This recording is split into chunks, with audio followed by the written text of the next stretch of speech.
Ladies and gentlemen, please take your seats. The show is about to begin.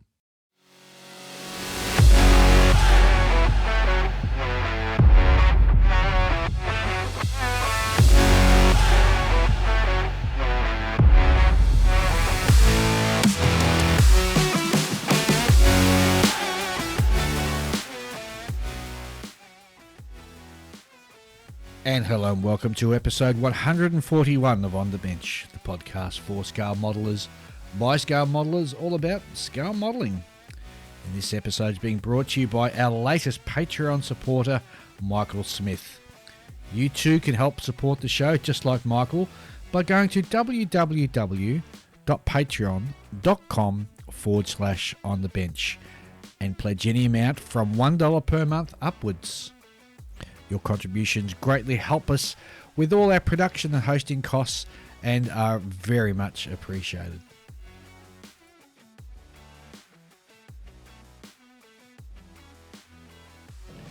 And hello and welcome to the show, coming from Expo 2022 in Melbourne. Yay, we finally got here. The premier show for Australia. And of course, next to me I've got Ian. G'day Dave, g'day Julian, g'day listeners. And of course Julian. Good morning. How are we? We had your coffee, Julian? Yeah, I did. Went straight through me. Had to go to the toilet. So what do you think of the show so far? Good. Very impressive. Yep. The quality of work is just absolutely amazing. 902 models entered for competition. Wow. Which is a record. Yep. I think it beats the 820 from 2 years ago. Mm-hmm. Plus, if you add up all the club displays, you're probably looking at about 1,200. 1,300 models all up on display. That's a lot. It is. And this is the first non-public holiday weekend the show's been held on. And I was here on the Thursday for bump in and set up. And again, I was here all day yesterday on the Friday, and today being the Saturday that we're recording this. Public open day and a huge crowd coming in already. What's the time now? 10 a.m? About that? Yeah, around that. Yep, something like that. Oh no, it's 11. Oh, is it? Oh my gosh. So you walk around the tables, it takes a lot longer than you think it does. It does. So anything out there that sort of grabbed your interest and you've gone, oh wow? There was one that really I liked a lot, and that was someone done a Wizard of Oz style caterpillar.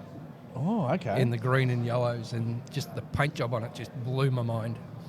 Yeah, it's very sort of designed to show off that gradient look, isn't it? Yeah, it is, 100%. Yeah. And, who's that coming along there? Who's that? We got a visitor. Sam Dwyer. Hey, Sam. We'll grab Sam later on during the show. Will, definitely. Sorry, you're saying? The what? Yeah, the paint job. The paint job just totally blew my mind. It's just some people just know how to choose their colours and apply them so very well. I think the outstanding model on the show for me, there's two. There's a bust of I think it's a Maasai. Oh, the Maasai woman? Maasai woman. Oh, which is just sensational. You put a picture of it on the Facebook page, and I thought, that's going to be at least 4 inches tall. Yeah. It's just barely over an inch tall. Yeah, it's a small figure. Just the painting is just... And the colouring, the skin tones that he managed to get in there are just absolutely amazing. Oh, blew my mind. Yep. And the other one, which just took my breath away, was at 1/72nd scale Beaufort. Bristol Beaufort. Bristol Beaufort, which is being repaired. Serviced, with the engine off and the engine covers off, and every bit of wiring that you could think of, the person's put in there in 72nd scale. But even the tools, you can see the tools in all 1/72nd scale. A couple of little seagulls there as well. Yep. It's just an absolutely amazing kit. Oh, definitely. What about you, Julian? Well, I did take a look at the black and white bust. We're recording. You go. Yeah, I did like the that bust that Dave took a photo of and threw up on the Facebook page.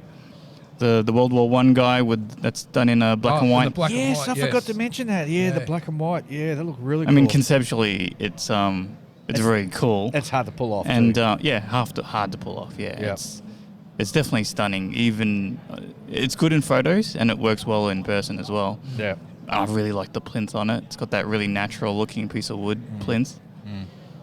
I've said it before, but I hate the plinths that look like they're cheap. Yes. You know, like the ones that are just a square block or a cylinder. True. Like, there's a lot you can do with it. It's almost like if you were to do a diorama base and all you've got is less flat. It's like a plank. And I had to laugh. There's plenty of mirrors out there to wind you up as well. No, I'm not even. I don't care about the mirrors that much. I mean, that's not. That's Robert, who we've had on the podcast before. You know, he's the one that gets worked up by mirrors, and I like to wind up Robert with these about the mirrors, and the. He also doesn't like white models. Yeah, that's right. The snow schemes, you know, for aircraft and tanks. I mean, I get it because it's often done poorly. Yes. It's hard to pull off doing a good snow scheme or winter scheme. Yes. It's really hard to pull it off. Yeah. Yeah. I mean, even like one of the other sort of, like there's a subject that I thought was cool, not necessarily a particularly standout model necessarily, but they had one of the Pat Labour mechs. Oh, yes. The white which one. is in white, yeah. And like that's an example where you've added shading onto a white subject to sort of give it a bit more visual interest. And I'm not sure if it's necessarily the best way to go about it, but he's put some thought into it, is what I thought. Oh, definitely. Yeah, 100%. Because I don't think you can paint it just all white all over and make it look great, you know? Yeah, stop it looking like a toy. Totally agree. I was here until about 10 o'clock last night doing some judging, so that was another late night. How late? Finished up I was home by about 11:30. Oh, that's good. So it wasn't too bad, yeah. The majority of the judging was done by about 10 p.m. last night. Had a lot of people who put their hand up to do judging, which was good. But geez, some of the categories are really... I'm glad I didn't pick some of the categories to do because I'd struggle to choose a winner, especially out of those busts, for example. Oh. Yeah, I mean, like there are certain metrics that you have to figure out. Like, how do you apply the judging criteria to figures? I mean, I'm not sure how that's done until I would actually sit down with someone who's done it before and figure it out. But figure it out. It was really... It was really interesting. I had a couple of newbies with me last night doing the judging, and it just watching them with their eyes opened up as to how the judging's done. Yeah. And it was just a really interesting process. Yeah, it is. Really interesting process. And I'd recommend anybody who hasn't put their hand up to do judging, you're missing out. Go and do it at your next model show. What was the little thing for the judges? Oh, that's right. Lawrence, if you recall back on our last episode, he mentioned that the judges were going to get a little special thank you gift. Yeah. And through the fantastic sponsorship of Scott from SMS Paints, we all got a tote bag, a key ring, a Model Expo special paint, which is not to be ever released for sale. Was it like a special colour or something? Yeah, it was a particular gold. What else do we get? A couple of stickers, and I think that's about it. Still is nice. Yeah. Special colour of gold. Yeah. I could probably have put that to you somewhere. Maybe. If only I hadn't been, working and stuff last night. We had pizzas, of course. Pizzas arrived about 8 o'clock last night, so nice. Went all and fed ourselves on pizzas, and then pizza party. Continued on with the with modelling afterwards. Judging afterwards. Yep. Yeah. There's usually too much. You have to keep going after the pizza. Yeah. Oh, totally agree. Totally agree. Yeah, it's to go make sure that all the judges I'm with go and wash their hands with soap. So definitely. Yes. Yes. You do not want pizza fingers on model kits. That's the last thing you want. a lot of people find, I found it at least, mentioning on the internet that, you got to turn the models over and inspect them on the underside as well. Yep. I've often heard people go, oh, what other people handling my model, not on my watch kind of thing. It's like, well, why enter it? That's the whole model, right? What's the point of entering if you're not going to allow anyone to touch it? Can you imagine, if you weren't allowed to handle aircraft models as a judge, how many people would just sort of slack off on the underside? Yeah, I know. Totally agree. Well, that'd be me. I'd be slacking off on the underside. Yeah, I probably would too. Because then everyone would just put them on bases and glue them to the base. I mean, maybe in the States they have it. That's why they might use the little mirrors or something, right? Well, I don't know. It's going to be really interesting because we got 4 weeks before we head off to the States. Mm-hmm. Yeah. So we've got 2 sort of major shows under our belt in the space of 2 months. So it's going to be really interesting comparing the two, putting them side by side. Oh, I totally agree. I do recall reading a story about how one year it came down between 2 32nd scale jets. This is at IPMS Nationals in the States. And they stuck a camera up the intake of one of the jets. Really? And found a flaw there. Like a seam line or something, or a joint. Yeah, I think it was an ejector pin mark or something like that. Well, we were told categorically last night when we were judging, no, apart from your glasses, there's no magnifiers to be used, and no torches are allowed to be used either by the judges. Fair enough. That's an interesting choice. Well, I'm not sure if I necessarily agree with that. Well, I think the key is that they wanted all models treated equally under the current light conditions. Lighting, I get. But if some judges had torches and others didn't, different categories should be getting judged at a different level to what other ones would. Right. And you were allowed to wear glasses, right? Yeah, so if you have prescription glasses, you're allowed to wear them. But see, I would contend that my eyesight is better than someone who already uses glasses in a lot of cases. Yeah. So it's not really a level playing field, is it? Wow. I mean, most of the judges were a mixture of young and old people, so... That is true. Yeah. It tends to end up that way, doesn't it? Yeah. But I just can't highly recommend enough. If you've never done judging before, at your next show, definitely go ahead and put your hand up. You'll learn so much, and you understand what judges are looking for. You understand also what the requirements are, and you pick up on your own flaws that you've been doing as well. And it helps you it makes you a better modeler, I think, in my opinion. Oh, definitely agree. Definitely, you'll learn. It's a huge learning experience. Yeah, I mean, having judged, what you see by casually glancing across the tables is less than 10% of what could be hidden on a model. 100%. No, it's all good fun. Like, there's a lot of models will have like visual impact. You glance, oh, look at that one, that's a stunner. Yep. And then you start breaking it down, looking at it in detail. And you know what, this thing isn't as great as I first thought it was. Yeah. And that's why I told the 2 newbies who were with me last night, because there's a couple of really big models, and that really draws your eye. And I said, no, you got to put that at the back of your mind. Don't be overwhelmed or wowed by the size of the model. It's how construction and paint. Yep, 100%. So no, it was a really interesting night. It was a real fun night. And you spent money already? Well, I promised I wasn't going to spend a cent. That didn't last. I ended up spending $200 so far.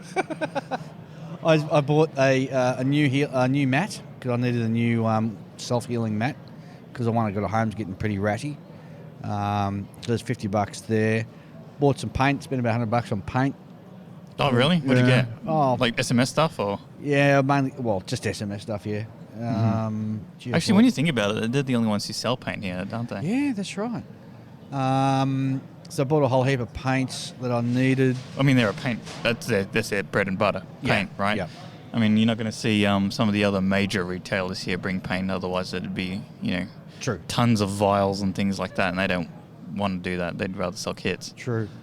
And I bought one kit. I bought myself a Martin B-10. If anybody knows American pre-World War II bombers, the twin-engine bomber with all this glass everywhere. Is it a yellow wing plane? Well, in the pre-war configuration for the US Army Air Force, the fuselage was blue and the wings were yellow. It is, yeah. But I grabbed this particular kit because it had decals for the Dutch East Indies Air Force, and I thought I'd wind Ian up by buying It's it. not winding me up. It's like, good on you. and it comes in a two-tone camouflage, so 2 different types of green. So, I think it's going to be a fun kit to build. Old leaf and new leaf. Is that what it is? Yep, that's the colours they use. Okay. Looks like it's green and green to me. Yeah, old leaf and new leaf.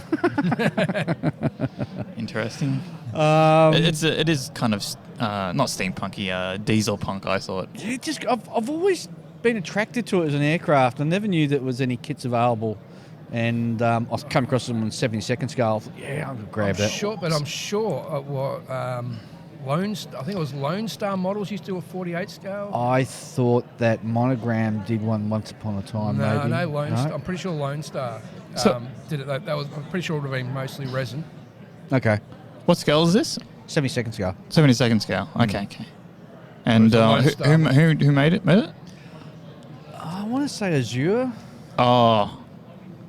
Did that give away my opinion? I said I want to say. It doesn't mean it is. I'm going to be trying to flog an Azure kit over the weekend. It's at home. I'll have to have a look now. If I can get rid of it.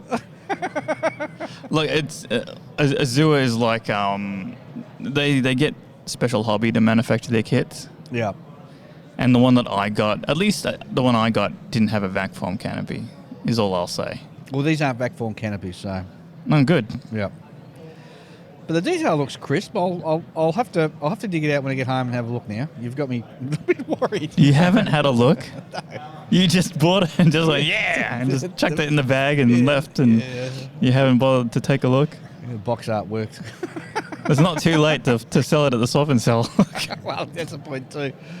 Oh, jeez. I might just sell it to Ian. He'll buy it. No, not my scale, mate. What else has been happening? Oh, well, the other big news, I guess, within the club circle, the club that we're in, because we did a club display which was based on the Vietnam War. And if you recall, loyal listeners, if you remember, Ian had a 148 scale Airfix Canberra bomber, which fought him all the way, and he was about to chuck it out. So, as president of the club, I said, I'll grab that. In fact, I paid $20 for that damn thing. And then I took it to the club. Sucker. I took it to the club and said, okay, everybody's going to take it away each week and add a little bit extra. So it came back to me almost complete except for the undercarriage. And I put the undercarriage on, and then it was a tail sitter. So it didn't make Which is weird because there was so much weight in the front of that thing. I know, it was really heavy. I don't know what's going on. Must be all the extra resin stuff I threw through it. Well, I mean, like most of that resin wasn't at the back; it was at the front, right? Yeah, I know. I don't know.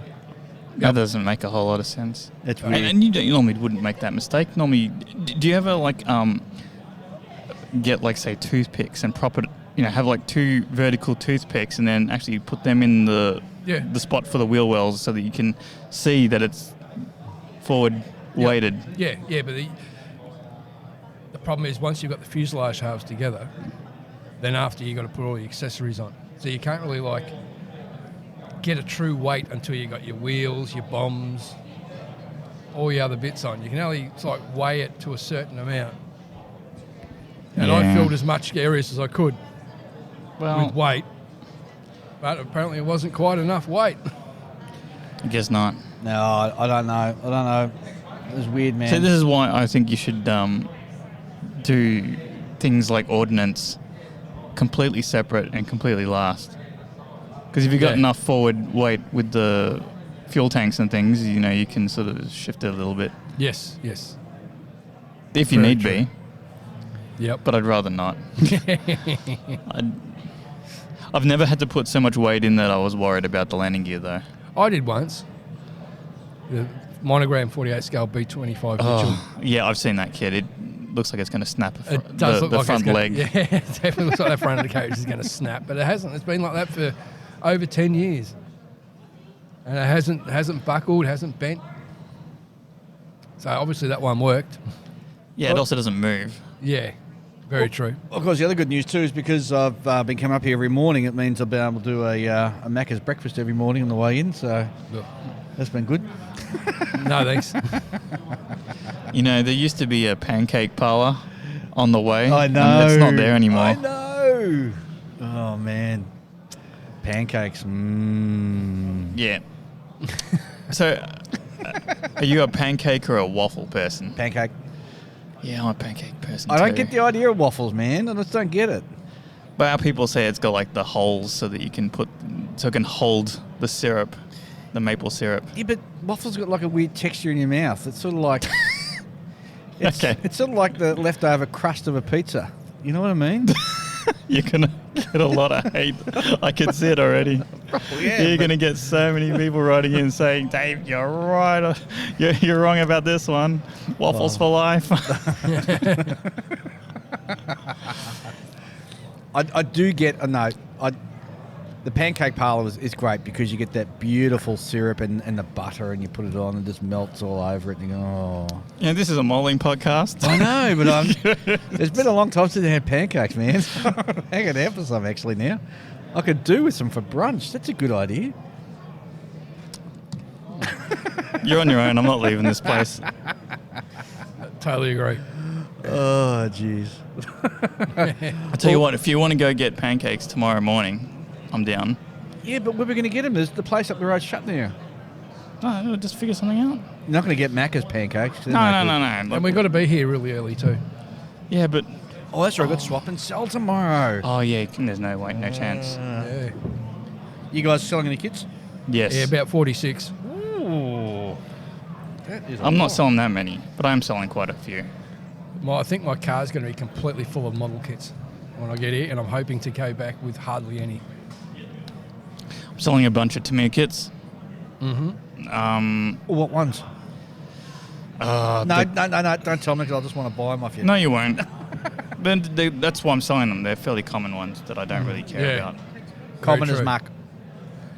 Common as muck. Yeah, like the Kyofu thing. The seaplane Japanese aircraft in 40 scale. Yeah. Oh, the Siran. Nah, the one with like it's sort of like a, I don't know. Oh, yeah. I The forgot the contra-rotating prop. No, it doesn't have a contra-rotating prop. Oh, no, I know which one you mean. Yeah. And it's a seaplane. It's got like the pontoon on the front in the middle, and then there's things like 109E, just junk. Not junk, but I mean it's like stuff you can buy anyway. Like you can afford common as mud. Yeah, you can afford to sell it, and you'll come across one in every hobby shop from here to the end of the earth. You know. Yeah. Totally agree. And then I'm selling one of my the only wingnut wings kit I've got. I am too. Yeah, I've got a couple. Yeah. What are you selling? I'm selling the Fokker D7. I'm selling the Albatross. Because I figured if I'm ever going to have a wingnut wings kit built, I would want it to be one that actually has strings on it. You know, not the one that's known for not having many strings. How much are you selling it for? $200. Oh, I'm doing my Albatross for $200.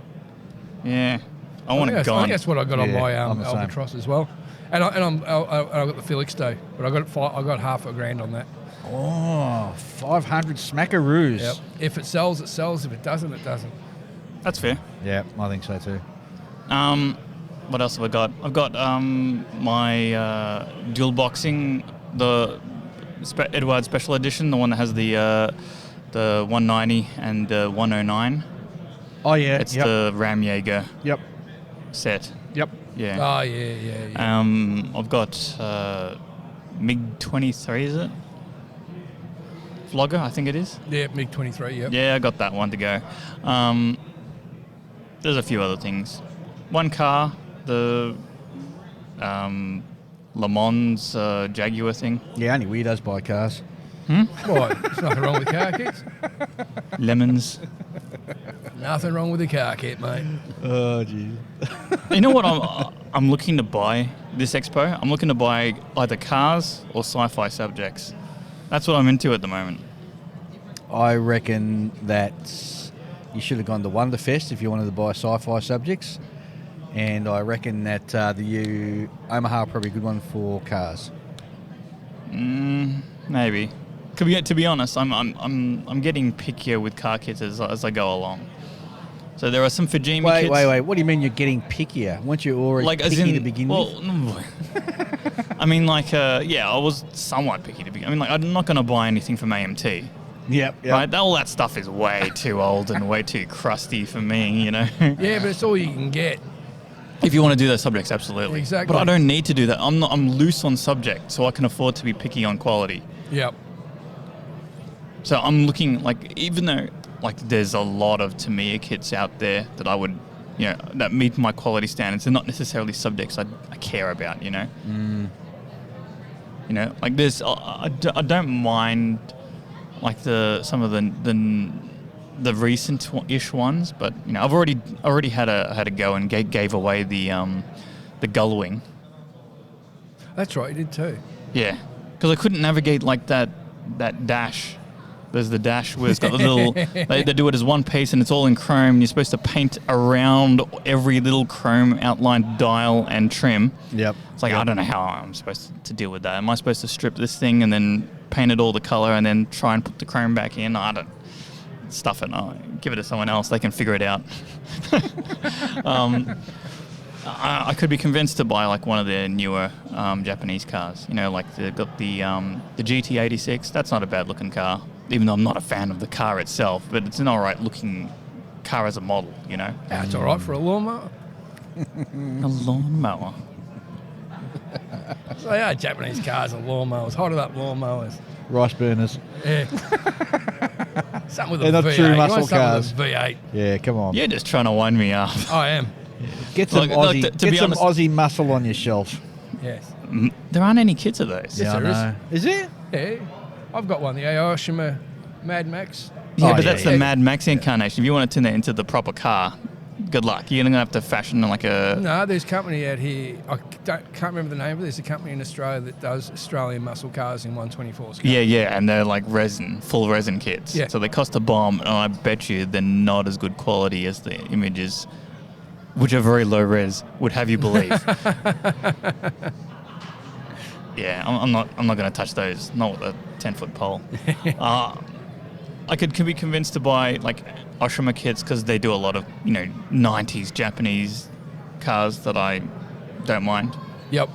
And like if you're doing a good enough paint job on them, you can bring them up to something acceptable. You know? Oh, yeah. Yeah, but the AMT kits they're properly crusty.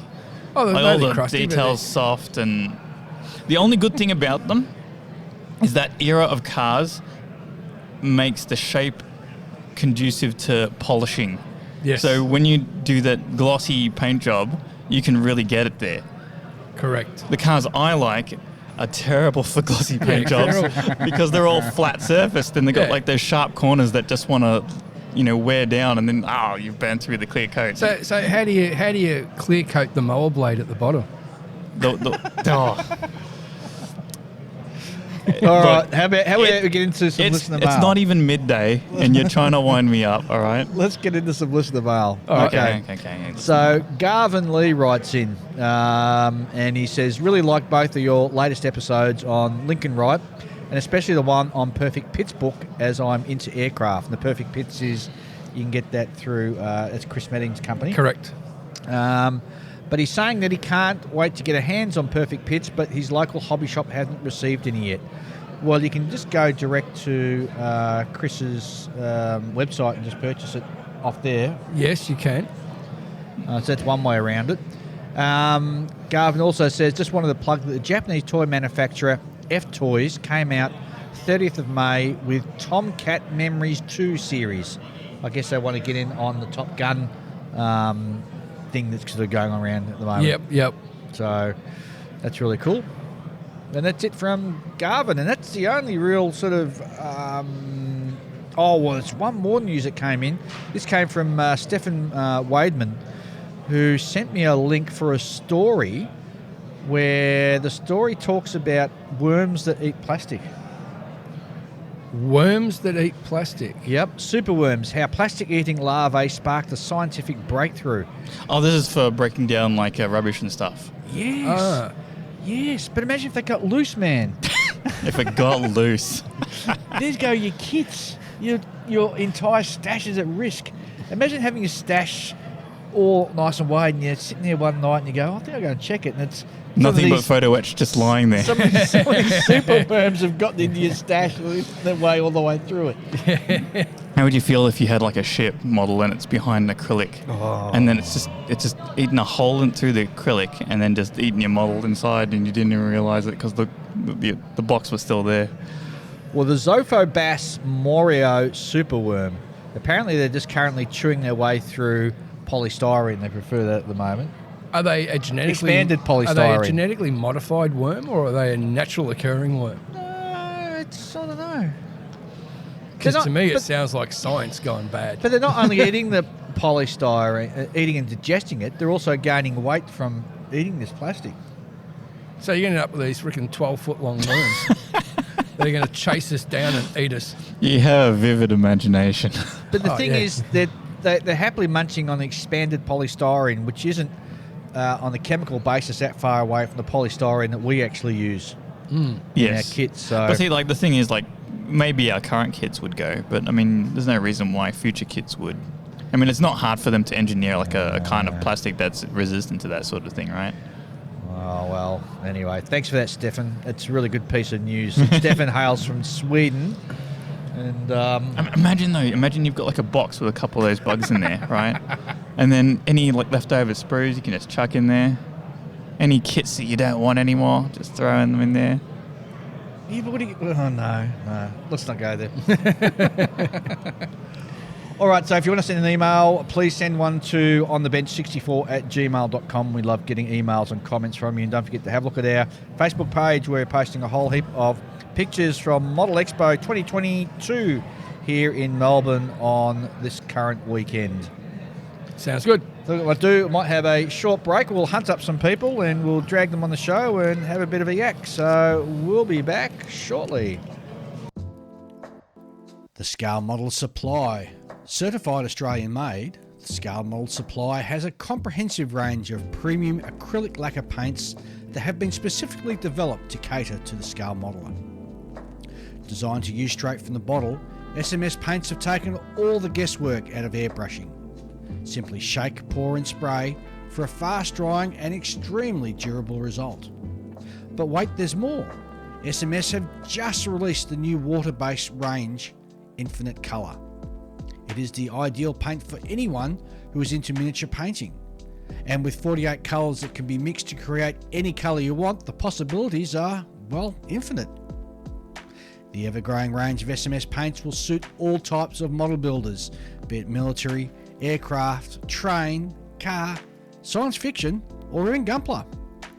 SMS paints will have a colour to suit you.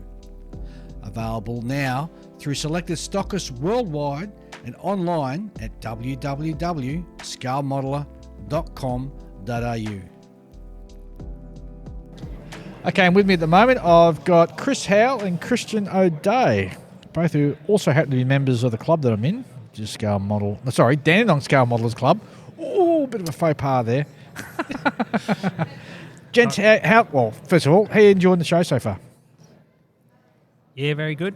Early yet, but pretty quiet start to the day. But yeah, it's good to be back. Day one of the campaign. Yeah, 100%. But yeah, it's been a long time since the last one, so it's good. It has. And you're the figure guy in our club. What do you make in some of the figures that are out there at the moment? Some of them are outstanding. Yeah, very high standard. Yeah. Yeah, and the not huge numbers of entries on the table at the moment, but I think that's because we're a different day rota to the normal public holiday weekend. Yep. So, but I'm sure it'll pick up later on as the day goes through. But there's still quite a lot of entries and of a very high standard. But that bust of that African native girl, oh my God, the skin tones on that. Yeah, very skillfully done. And I've actually posted it on Facebook, so if anybody wants to go back and have a look, certainly getting some comments on Facebook now. But yeah, it blew my mind. I can't believe the tones that they got into it. Yep, for sure. Christiaan, G'day, mate. what's happening? Look, really happy to be back. As Chris said, a couple of years out. same thing, being here on a Friday. Yep. Maybe not as many entries as would have come in on a Saturday as normal for this time of day. Yep. But yeah, again, just blown away by the really high quality and the high standard of what's on the table. Obviously, there's a lot of pent-up modelling talent out there, and people are keen to show it. Yeah, there is some amazing stuff out there.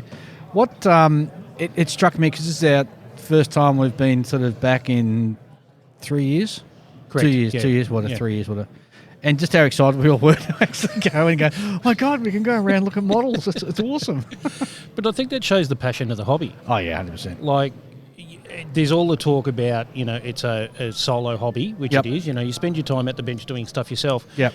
But it's only half the hobby. The other half is being part of a club or displaying and, being amongst your peers and having like-minded people admire your work. I was standing over where there's a big, dragon truck, and one of the guys was describing to a couple of interested fellas about how he'd gone to Bunnings to get the paint match so that, because it's a really big, 3.5 foot long model, how he got the paint matched and everything, and just the enthusiasm in his voice and the interest from the others listening in was terrific. What I have found out is that going to model shows is quite healthy for you. Okay. Well, I've just noticed, because yesterday I was only in for 3 hours. I did 6,000 steps then, and just having a quick look now, I've only done 5,500 steps today so far. I've been a bit slow. Bit less on the social butterfly side of things today. I've been too busy talking to everybody, catching up with all these people. People are like, g'day, how you going? People I just haven't seen for so long, or only seen them, via social media. And it's just great to sort of catch up and press the flesh, so to speak. Face-to-face is, it's so much better. As great as technology is, and the ability to talk to people online or, Zoom and everything else, there's nothing quite like talking to people in real life. Spent any money yet, Chris? A little bit, yes. Yeah. Are you willing to publicly admit how much you've spent so far? What you've purchased? I did manage to spend over $300 in about 15 minutes. Oh wow! But that was one major purchase of a book which I'd been looking at for a long time. Yep. And one of the vendors here had it. So what was the it's book? A good opportunity. It's a figure painting book Yep. by Karol Kanaev, who's a fairly well-regarded sort of expert figure painter.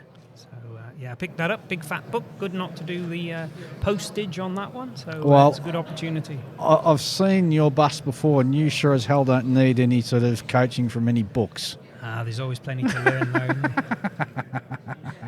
But it is great to see the models in the flesh, as it were. Yeah. There's been a lot of post-pandemic and during the pandemic, a lot of growth in online competitions, etc., which fantastic and filled a gap, certainly. But it is a three-dimensional art form at the end of the day. Well, four-dimensional, because the fourth dimension being the social aspect to it as well, I think. Yeah, for sure. Yep. So, just to look all around models and see them up close again. Just really, really good to do that again. Chris, how much have you spent so far? I'm in the $20 mark at the moment. $20? What can you buy for $20? Just a couple of small tools that I've needed. Fish and chips? Fish and chips. Yeah, I've just spent more on food than I have on stuff at the show.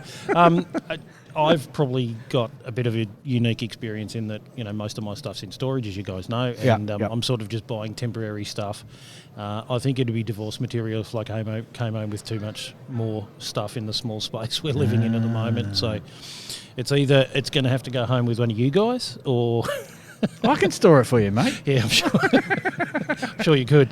We're good friends, you know. I'll look after you. I know that's the thing. But also, having sort of rejoined the club recently and just being really focused on the stuff we were doing for our display, now that I'm sort of coming up for breath from that, it had taken so much of my time. I'm not quite sure what I'm doing next. No.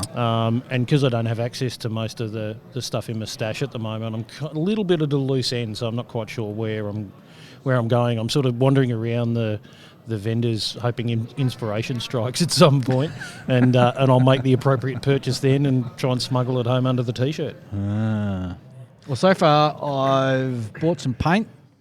Bought a new mat for my self-healing mat, one of them, and I bought one model only, and that's going to be it.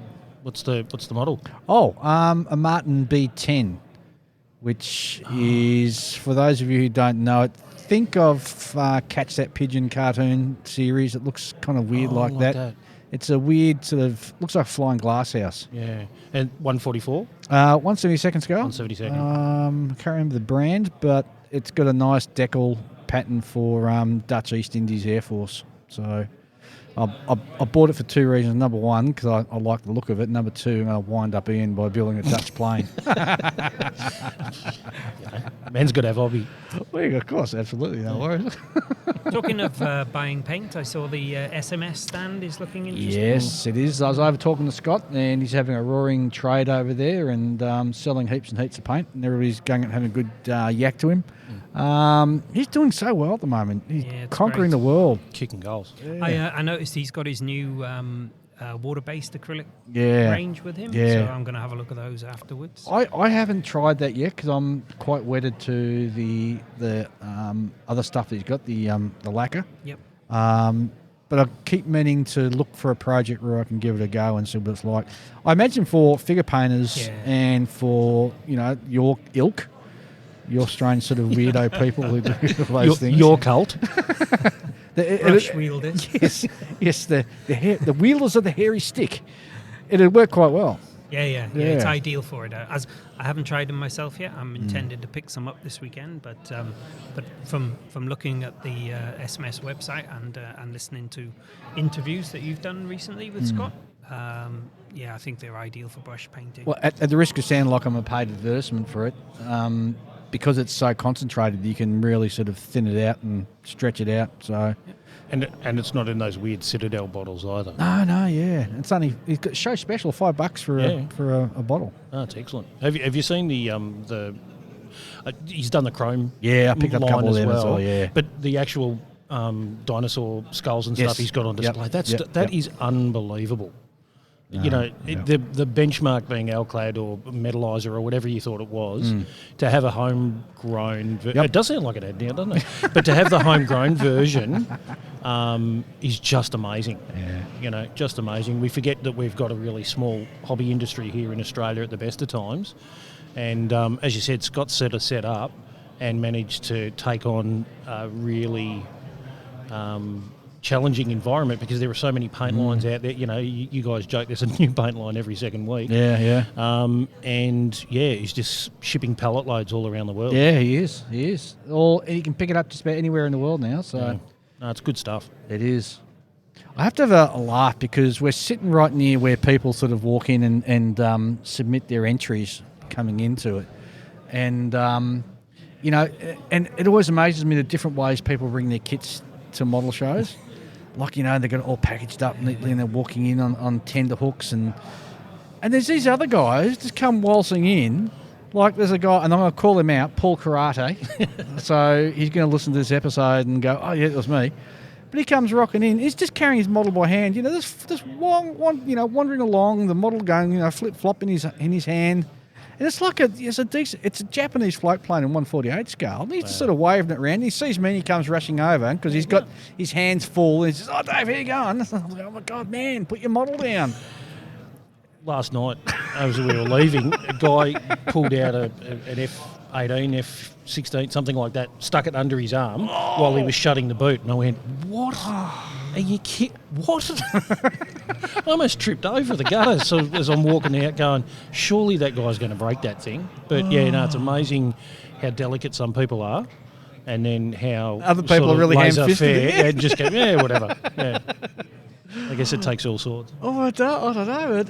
I just cringe and I go, oh, how can you sort of walk like? Oh man, no. I'm one of those ones. I sort of fit somewhere in between. I'm delicate, but I'm also a little bit laissez-faire sometimes. Especially, I'm laissez-faire at the end of the show. I'm taking the stuff all home, packing it up. Yeah. It's done its job. Yeah, it's done its job. Time to go home. Yeah, and especially if it didn't win, then it even... Does it make it out the door, or does it hit the receptacle of the well of tears on the way out? No. I do take them home. Yeah. All right, guys. Well, thanks for dropping in and saying g'day. It's good to hear from you, and enjoy the rest of the show. Thanks, Will do. Dave. Good to see you. Thanks, Cheers. Dave. Bye. Bye. Whether you build aircraft, armour, ships, science fiction, cars or figures, the Fine Scale Modeller magazine provides the how-to information you need to take your modelling to the next level. In each issue of Fine Scale Modeller, you'll find clear how-to features on model assembly and finishing written by experts, reviews of the hottest model kits and products, tips and techniques for assembling, painting and finishing, as well as inspiring photos of readers' models. To find out how you can get your copy of Fine Scale Modeller, go to www.finescale.com. So we've finally bumped into Tony Sargent, who turns out to be our one listener in Laos. One verified listener. Yeah. And you've actually flown down here to have holidays in Australia. That's correct, yeah. Overnight flight from Singapore last night. First thing on the agenda was to pop down here. Fantastic. And you just walked past our little booth here, and I grabbed you and said g'day, and here you are. Too true. So I'm fascinated to know, what is it like being a lonesome modeller, and I'm picturing you being like on the Mekong Delta. You sent me pictures once upon a time of your beautiful sunsets out there. So there's you in the middle of the jungle on the Delta doing your little model kits. What's it like doing modelling kits in Laos? Yeah, look, it sounds idyllic. It's not the Delta. We're a long way from the Delta, way up in Vientiane, but it's an impressive river. It's a good kilometre across where I am, and I'm about 50 metres off the bank. Yep. And straight across the river is Thailand. See, the emergency service officer and me just skipped a beat then, because you said you're near the bank of the river, and I'm thinking floods. Yeah. Not while I've been there 20 years and it's been okay. Yeah. Look, I think it's fine. They're actually doing a riverbank improvement project in inverted commas, which means destroy the riverbank and put in an embankment. But anyway. So I'm painting a picture here. You're in the dark depths of Southeast Asian jungle, all by yourself. You've got a vivid imagination. The only modeller for maybe 500,000-600,000 kilometres. How do you go about getting all the stuff? The only non-Gundam modeller, perhaps. You know. Right. Yeah. So how do you go? Well, first of all, how do you work in build your models in that in sort of really inclement environment, that really humid environment? In an air-conditioned room. Oh, okay. Yeah, mostly. But no, just before I came on, we were talking about, paint's drying way too quickly. Yeah. Is an issue, so using thinners or water depending on the paint. Airbrushing can be a challenge. You get condensation in the hose. You get some little splutters and things like that. So that's you even have a bit of a break. Even after using a water trap, you still get condensation. Yeah, sure. In the hose. Yeah, oh, wow. yeah. Okay. And you're emptying the water trap a fair bit. Yeah. Too, just to get the water out of there. Yeah. Look, during December, January, it's actually not too bad. It's a lot drier, and you might get temperatures as low as the mid-20s if you're lucky. Yep. Jeez, okay. Yeah, but otherwise, it can be challenging. I do a lot of miniatures, painting of miniatures, I'd say. Okay. I do a lot of that as well as a real mix, just a bit of OCD on the modelling. So I do a bit of armour, a bit of aircraft, all sorts of different things, a bit of Warhammer. Yep. All of that sort of stuff. How hard is it to get supplies into where you are? Well, there's none in Laos at all. Right. There's a few shops in Thailand, in Bangkok in particular, and you can get stuff sent up in the post. Yep. There's a couple of good Tamiya shops down there. Yep. You can get a lot of Warhammer stuff, actually. There's pretty good gaming communities in Thailand, actually. So, there's a bit of stuff going on down there. Otherwise, I do mail order stuff from Australia as well occasionally. Oh, sure. Or, bring an extra suitcase on trips like this. Yes, indeed. Do you often get anything from Singapore? Not so much, to be honest. It wouldn't be a bad option. Thailand has most things, and actually Thailand's a lot cheaper than Singapore as well. Yeah, it would be. Even compared to Australia, you'll pick up a model here that'll be $200, and in Thailand it'll be 3,000 baht, which is a bit over 100 often. That's not bad. I don't know if they're because they're seconds or it's just I don't know the way they found their way into the market, but it's not too bad. I mean, I suppose Tamiya and other brands would have some kind of presence in Bangkok, right? They have. There's at least 2 that I know of specific Tamiya play model shops that sell all of the range of Tamiya stuff. Also, they've got those play model factories. I know the ones. They've got at least 2 of those. They're really good. Yeah. When are we going to get one of those here? Come on, Tamiya. What's a plane model factory? So Tamiya have like their own store. Yeah. And they call it the Tamiya Plan Model Factory. Much like those Lego things you got. Yeah, now. like a Lego specific store, you know? That's a good idea. Tamiya specific and Tamiya branded, yeah. Yeah. And because Tamiya have like a lot more range than you think they do when it comes to, if you include all the RC side of things. That's a business idea. Yeah, they can fill up a pretty big space just with all of their stuff. Yep, it's a decent size. They're decent size shops, and there are other. As I said, there are other specialist suppliers in certain areas. You can find most things. Otherwise, Singapore would be expensive, wouldn't it? Singapore's expensive. Yeah, you're better off probably buying from here, to be honest. Yeah. Wow. Yeah. Singaporean dollars. Oh, it's crazy. Yeah, just a bit over the Aussie at the moment. It's about 96 Aussie cents to the 1 Singapore dollar. You got no challenges apart from fighting off the tigers and the snakes and all that sort of stuff in the dark jungle. You got fighting off our house cats. And you got no issues with gluing. Gluing doesn't present any problems in that high humidity or anything like that. No, not that I'm aware of. Maybe I just don't know any better or any different, but that seems to go okay. Yeah. Have you considered, like, I think you can get moisture traps that will run on the line, so like people will have it just below the airbrush? Yeah, I have heard of that. It's probably something I should look at, to be honest. Because I think you can have like more than one, and like as they fill up, you can just put them in series. Yeah. Have more than one. I think I saw one over at Metro Hobbies over there. They were selling an inline trap. Really? I think, yeah. Anyway. Oh, well, that's for you to go and have a look.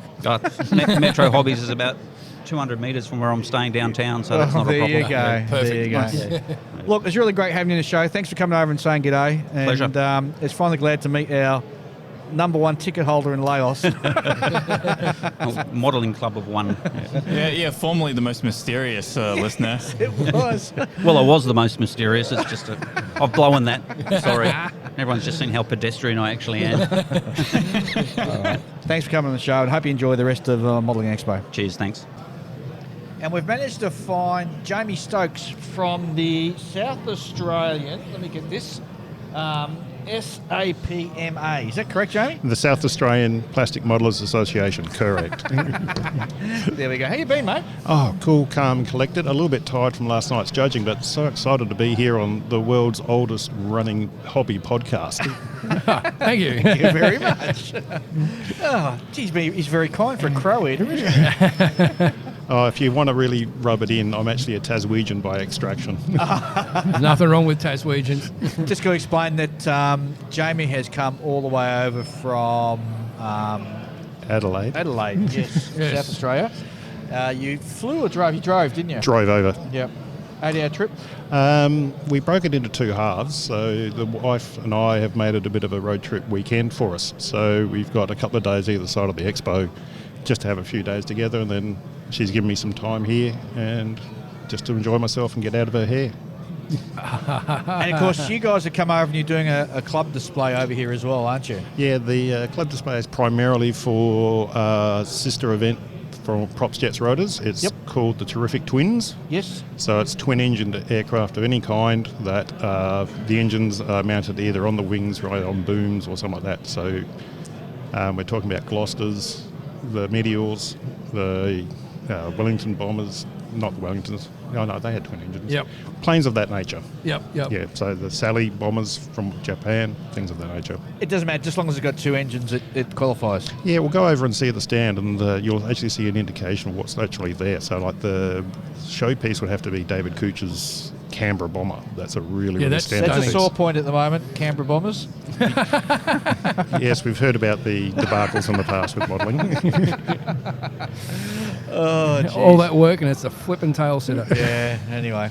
Oh, such is life. It's just the way it is.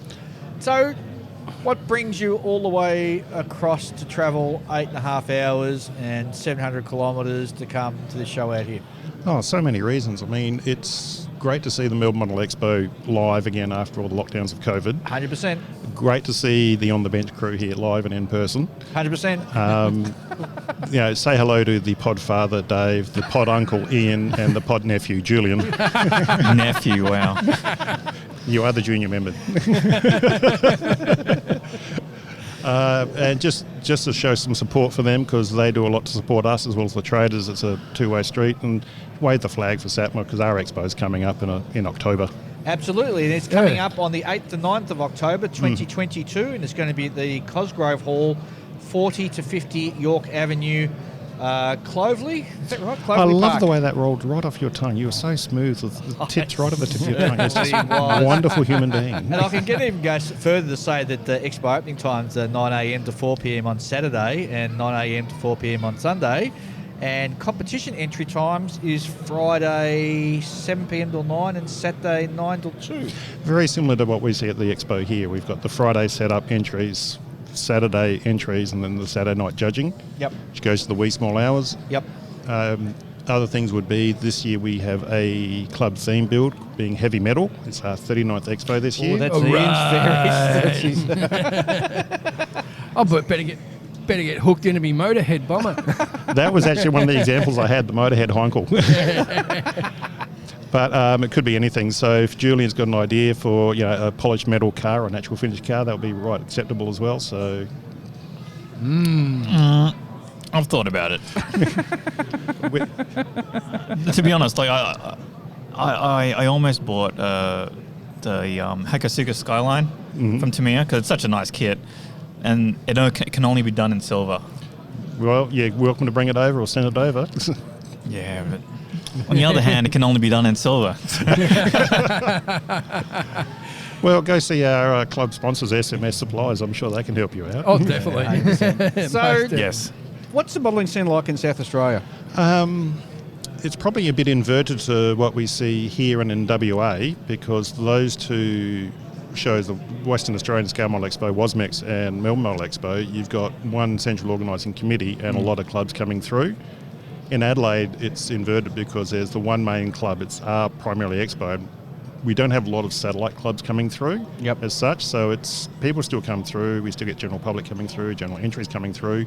It's just not a lot of small dedicated clubs. Like you've got the Warbirds group here, the Eastern Suburbs Scale Model group. We just don't have those kinds of groups here in Adelaide.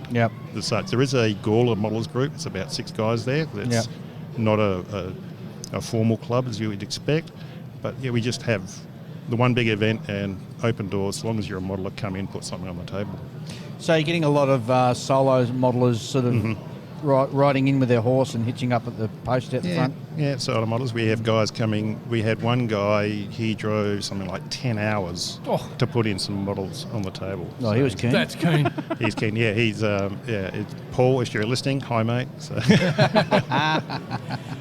But one of the things we're looking for, we got to work out after this expo is this will be our 40th expo next year. Wow. And we got to think up something about 40 and fabulous or something of that nature as well. Yeah. So 40 fat and fabulous. Well, speak for yourself. I'm 50 fat and fabulous. I'm 58 fat and fabulous. After 50, you're never old. You just become a classic. That's right. Totally agree. Yeah, trouble is my mind's writing checks that my body still can't cash anymore. The wife and I actually found an old Top Gun, the original Top Gun from 36 years ago, and watched that. And it's really interesting going back to 1980, whatever it was, to watch this first Top Gun film. Like, wow, Tom Cruise is so young. And the F-14 was still a really hot airplane. Yeah, it was. How many people do you generally get through the doors, or models? Let's start with models. With models, well, last year was a bit of a bumper year simply because it was the first open expo we had as we all navigated COVID.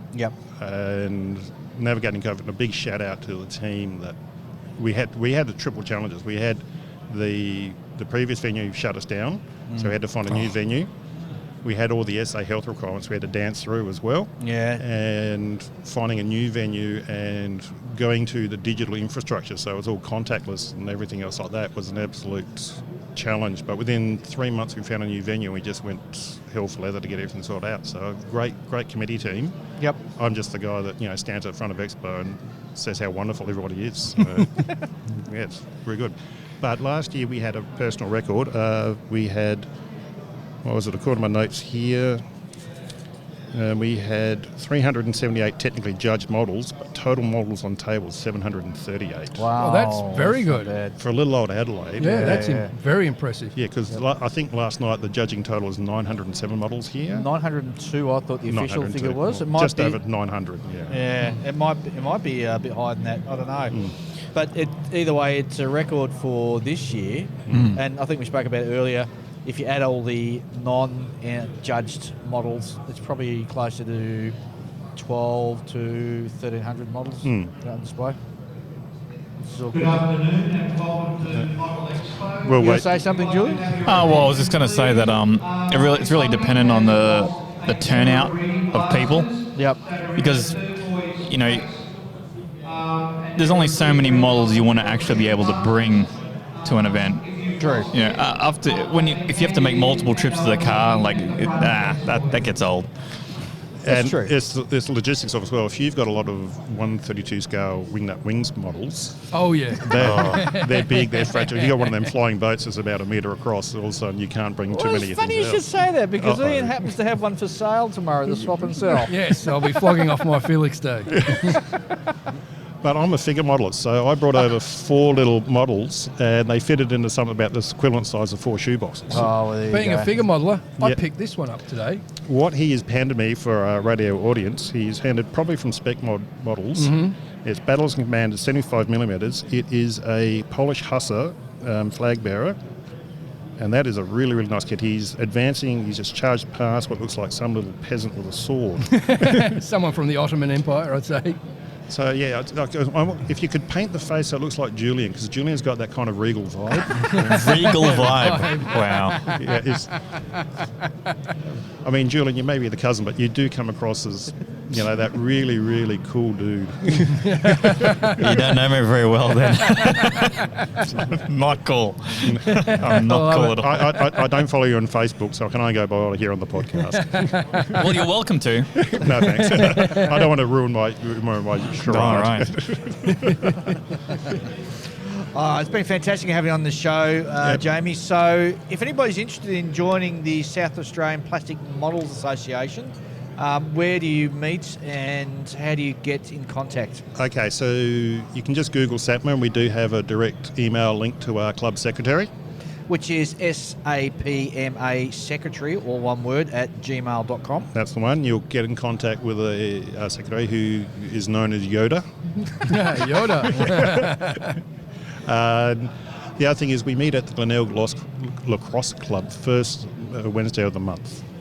Oh, beautiful. So it's a bit down south, as is the expo. That's just there. That would be it for getting it. Plus we have other events during the year, but as COVID restrictions ease and so forth, we'll do a little bit more as well. But that'll probably be next year's thing, because it's still a bit odd out there with COVID, and schools are still a bit of a hot spot. Yeah, exactly. And we've had a lot of people just slammed, so the club's been a bit busy with dealing with the twin barrels of trying to do life and COVID, and then the hobby kind of takes a back seat, unfortunately. Unfortunately, it does. You're very right there. Well, you and I have been in contact on and off the last, I don't know, while now. Yep. So it's really good to see you over here in the flesh. One of the good things is for all the podcasts, but for you guys, for setting the standard, just maintaining it for a long time, is during those dark days of COVID, when everything was shut down, socially isolated, the three of you even phoning it in with Skype, chatting and doing that, so everyone else could have that. And that, because we were trying to navigate COVID in that second year and everything else, that was a real godsend, because that put us in touch with the other podcasts, see what they were doing, see what everyone else was trying to do. So you guys as podcasters, along with all the fellow podcasters, we're really doing sterling jobs of just keeping the hobby people committed and connected together. And that can't be understated. Thank you very much. Thank you. Yeah. Much appreciated. Jamie, it's been great having you on the show. Hopefully, maybe we can, I don't want to give any promises, but October, I'll see if I can maybe carve out that weekend. If you can, even if it's just one of you coming over, we can do something. If not, I mean, next year is the 40th, so the big 40th bash, that might sound like something to aim for. Yeah, that could be something to aim for, yeah. Because we wouldn't be long back from the States. Yeah, October. And the States is not going to be a cheap trip. No, that's true too. Yeah, and Adelaide's just an 8-hour drive, and there's so many wineries and breweries along the way. I can do the drive to Adelaide with my eyes shut almost. Well, no, you know what I mean. I hope you don't. Same here. There's a T-shirt about that. I want to die in my sleep. Not like the other screaming 3 passengers. All right, thanks very much, Jamie. It's been wonderful having you on the show. Cheers, Right. mate. Cheers, gents. Bye. And with us now on the show, I've got Jarrod Bradley from Bone Fragments. And Bone Fragments is the name of your little business that you got inside. That's right. Thanks for having me on, Dave. Quite all right. So, yeah, Bone Fragments. I specialise in parts for the B1 Lancer. B1 bone and parts of bone fragments. So what sort of scale do you cater for?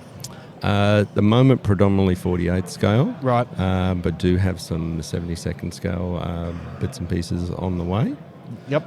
And started off doing parts in just normal masters by scratch building, but have progressed into using 3D design. Because the B1 bomber, there's not too many companies or too many kits available out in the market these days, is there?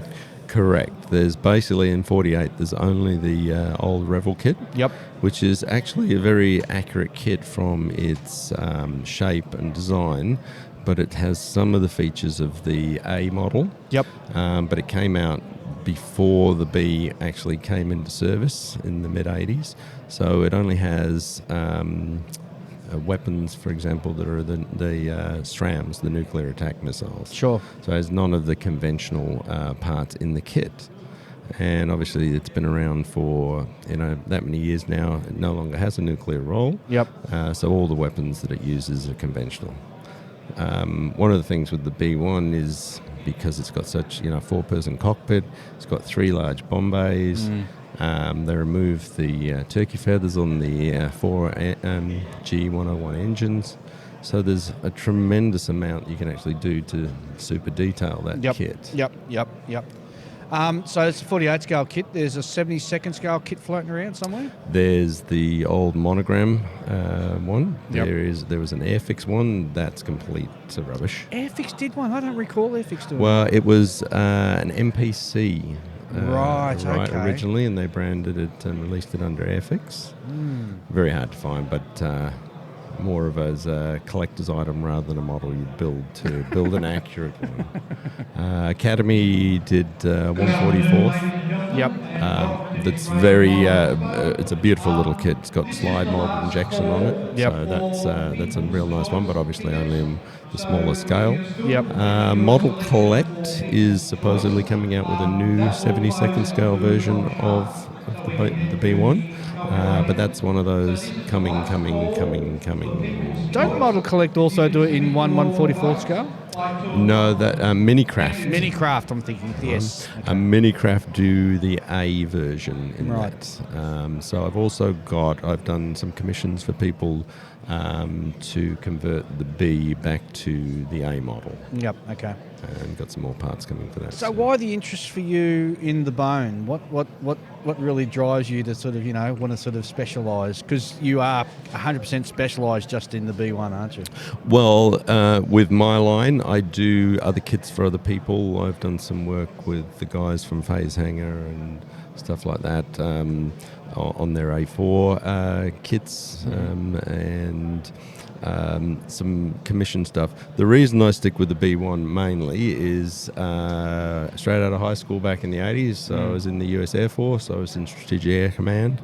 And I was actually present when the first B1 was delivered to the Air Force. Well, hang on, I can't hear any American accent. So tell me how you got an Aussie accent and you're living out here but worked in the US Air Force. That's an interesting story. Well, that's a few years back. So originally born in the UK, moved to New Zealand, 74, to the US in 81, high school, and then went to the Air Force there.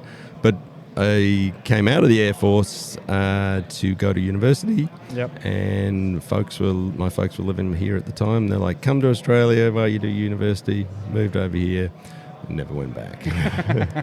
So a good 30 odd years So it's the Korean and US Air Force is where your love comes from with the B1. Yes, not just the B1. It's interesting because I was stationed at Offord Air Force Base, as I said, SAC headquarters, and we had a lot of transition aircraft through there, being right in the middle of the US. So my other especially during the Cold War, it's the height of the Cold War too. Yes, yeah, that's right. So we had the airborne command post there, the EC-135, the Looking Glass, and we also had the NECAP, the airborne command post, the E-4Bs out of there. But being British by birth, I have also a soft spot for the RAF and the Tornadoes. Back in the day, the Tornadoes used to come through and participate in like Giant Voice and the bomb comps, and they took those trophies away from the SAC boys a number of times back in the day. But yeah, the mud movers, the swing wings. I think the swing wings are is where, because the Tornado's a swinger, the B1 is, and also the 111s. Yeah, the F-111 is gorgeous. Yeah, gorgeous aircraft. We'd have a lot. And SAC was the FB was SAC's Switchblade. It was SAC's fighter plane. Yep. And so back then, actually, we got to see, this was not long after the original Top Gun came out. It was there. And the brass saw what that did for recruiting. So, like, let's get some kind of SAC air show happening. So they actually brought in all the heavy metal. And so, obviously, it wasn't open to the public. So they brought in, I think it was John Chain, the Sync SAC at the time. So we had FB-111s, B-52s, had low-level refuel, like 100 to 200 feet off the deck down the middle of the runway, a 52 behind 135 simulating in-flight refueling. Seriously? Yeah. Oh, man, that would have been something to see. Oh, it was just unbelievable. And seeing unrestricted takeoff from B1, to do a max performance pull-up into the vertical, blowing out windows, power alarms going off, you name it. There's a lot to be said about an air show when it's not open to the public on a military base where they control the airspace. All right, let's get back into your little sideline here, which is what are you mainly? What are the conversion kits that you're doing? So I've got a few. Started off with the air intakes, the seamless intakes. Roy Sutherland over at Barracuda Cast, he did some initial sets that were the mouth of the intake. It needed quite a bit of work to fit it to the Revel kit. So myself and another friend, Dave Wells, he came up with the original master, and it was a conversion part that made the intake from Barracuda Cast fit the kit seamlessly, and also give you the full-length intakes right down into the engine faces. And was able to do a little bit of engineering on this was silicon molds and cast resin at the day back then, and managed to get full-length intakes out. And they were so well received and had so many orders for those things that we realised that, hey, there's actually quite a big market out there. So we've got a Facebook group called the B1 Builders Support Group that we've got upwards of 3,000 members on. Just on that. Oh, terrific. And then through that, the desire for myself as well to add lots of different parts to it and convert it. So we then came out with the sniper pylon. So the B1 uses the sniper targeting pod now, had since about 2007, but they have a unique pylon that adapts that to the plane. Right. And so if you wanted to build any of the modern versions of the plane, you need that particular part. You can get the pod from Eduard or Meng or any others, but that particular one, again, that was received really well. But that was a traditionally mastered part.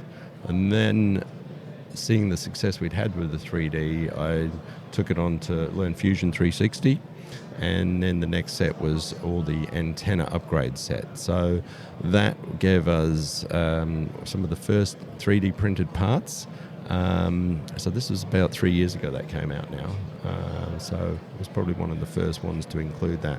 And some of the things that we did, like, is with the supports for 3D printing, you can actually build the supports into the design if you want, as opposed to putting the supports in the slicing software. But also things like there's a cage, it comes in a little cage, so the parts are protected during shipping. Yep. So you're actually built that design to protect the part while it's shipped to you. Something as tiny and fragile as a pedo tube, Yeah, 100%. pretty much worthless if it's broken when you get there. Exactly right. That's very clever engineering, actually. Yeah. From there, unlike the pedo tubes, we actually have a little jig that goes inside the fuselage to give you the holes to drill out the positioning for them, because you've actually got to put 6 pedo tubes around the fuselage in a circular pattern and have them all lined up and with the same orientation. Oh, it's very clever. So yeah, Very clever. I always try and build things as if I'm doing it for myself and wanting to build it. Yep. And of course, you are a model builder yourself. Yes, yeah, from as long as I can remember, as a kid, back in the UK with frog kits And Airfix kits, Airfix kits, yeah, that's right. And I had the B1 model as a when I was in the Air Force when it came out, and it wasn't available for many years.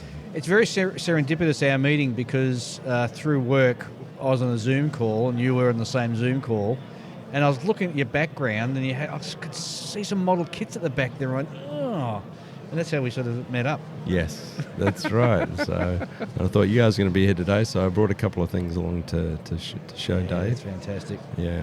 So if anybody wants to, obviously you've got a social media presence, but if anybody wants to sort of track down Bone Fragments, whereabouts do they go for that? So bone-fragments.com. Yep. bone-fragments.com.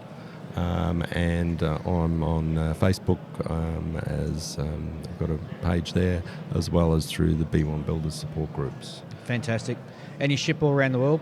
Absolutely. The UK is a bit of an issue with their VAT requirements. I'm sure we've all heard that one a bit before. Yeah. But it is a sideline though. It's not my day job. It doesn't pay the bills. It's more of a passion at the moment. So while I try and get back to people as quickly as I can, we still have supply issues with bits and pieces here, and getting resin for 3D printing and the printers can be, it's not like we have Amazon in the US where you order it and by a couple of hours later it's there. But we pride ourselves on customer service, getting back to people. One of the things where I've been noticed a lot is in the instructions. So like there's instructional videos and detailed instructions.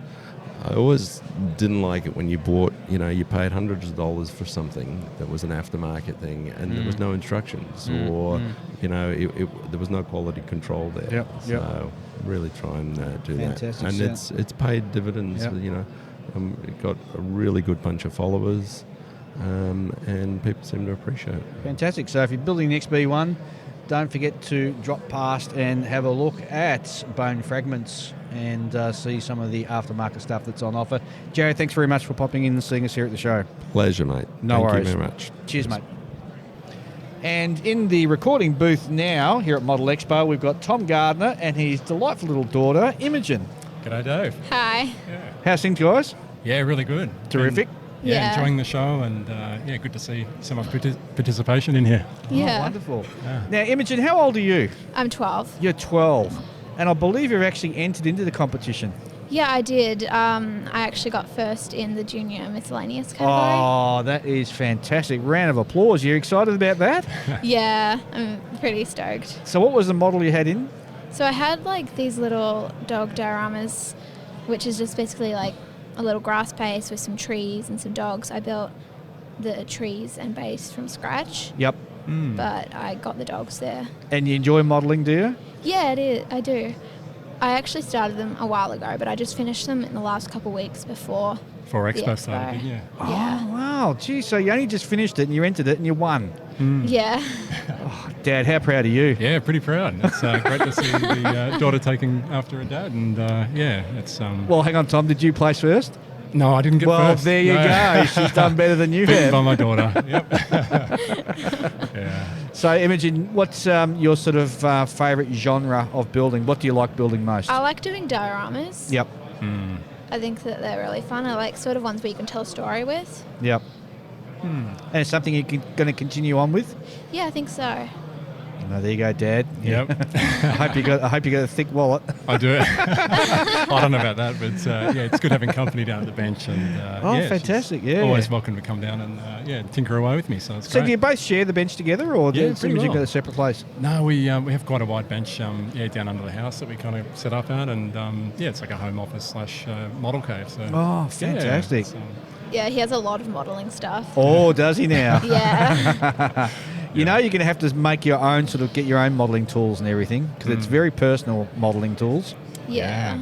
You were eyeing off an airbrush over there before, weren't you? Oh, come on. As a reward for getting first place, surely an airbrush, Tom. What do you think, Imogen? You should buy you an airbrush? Definitely. Oh, well, there you go. Maybe Christmas present, hey? Oh, that sounds like a good idea. Awesome. Well, guys, I'm absolutely stoked, Imogen, for you that you've won first place. That is fantastic. Thank you. Thanks, Tom, for coming on the show. Thanks, Dave. Thanks, and hope you enjoy listening to the show in the future. Oh, we do. No worries. Keep it up, guys. Thanks very much. All Cheers. right, Bye-bye. Okay, and we're back, and we're going to find out exactly what the podcasters actually put into the show this weekend. We'll start off with you, Dave. Start off with me, okay. Well, I did 2 rockets. I did a Mercury and an Atlas rocket, and then I did a Polish concept tank. That's the TACM kit? Yeah, TACM kit, that's correct. And a 40k figure. Well, the 40k figures, I was a bit cheeky, because if listeners will remember, I think nearly 2 years ago, we had a little competition between the three of us to do a Space Marine. Yeah, Space Marine. So, without either you two knowing, I entered all 3 of them in the competition. So they're in. Also, I've got I put in the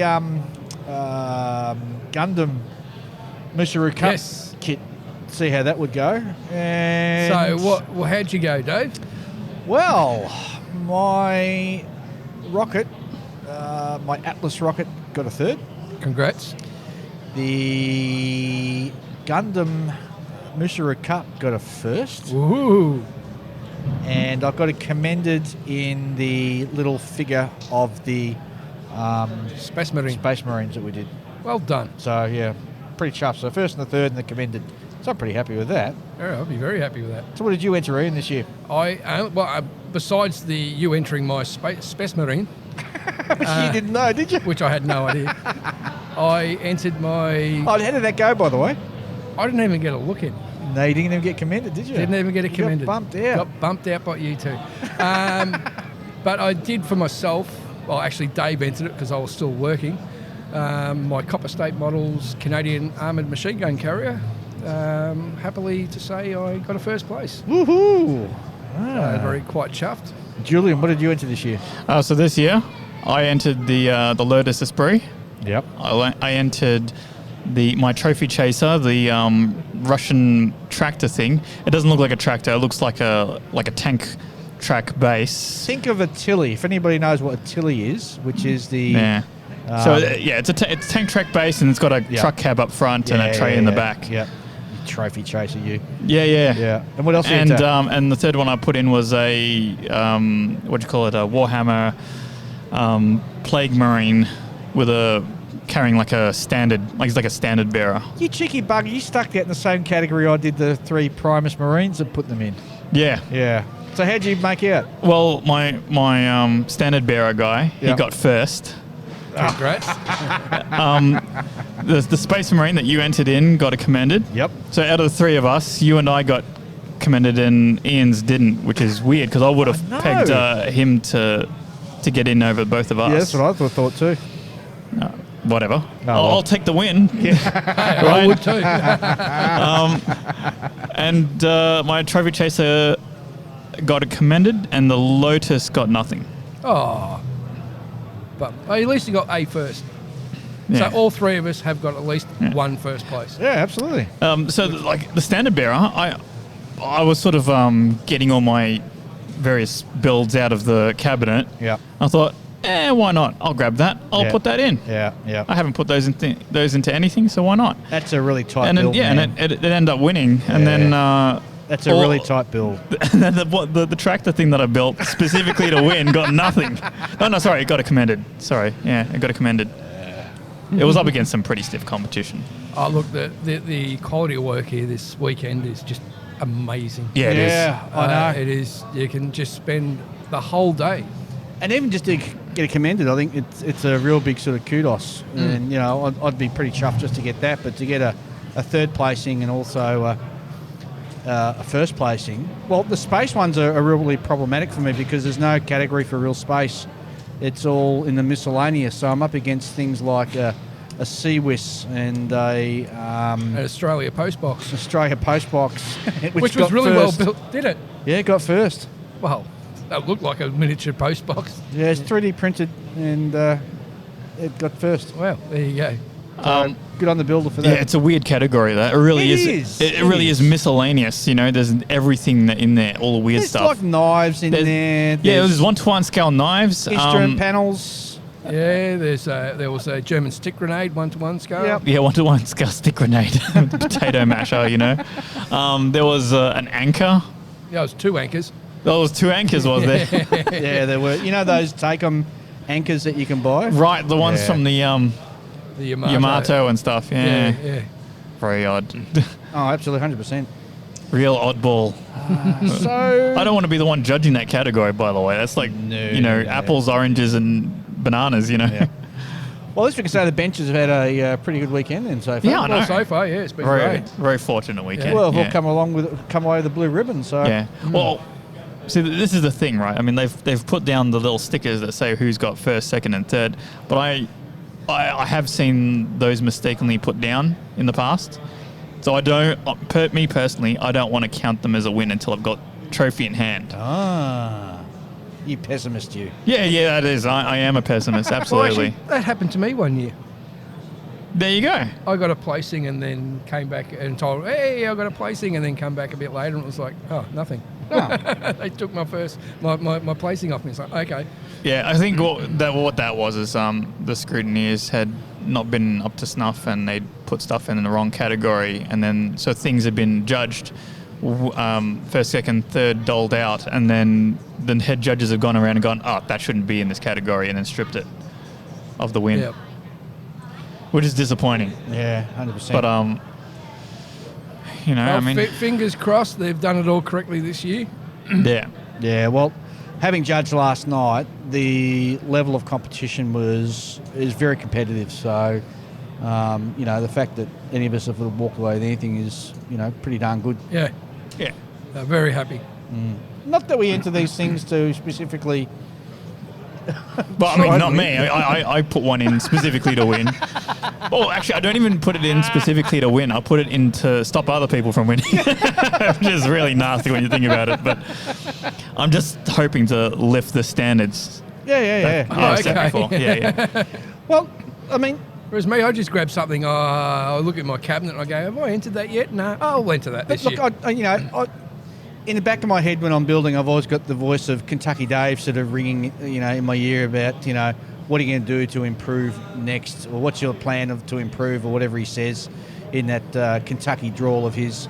And when I'm building, if I'm not just building for pleasure, like, just for fun, if I'm building like a serious model, I'm always building it with a thought, can I enter this in the competition, or how can I improve it to enter it in a competition? Because that's the only way I can help myself sort of push and lift, go that next level.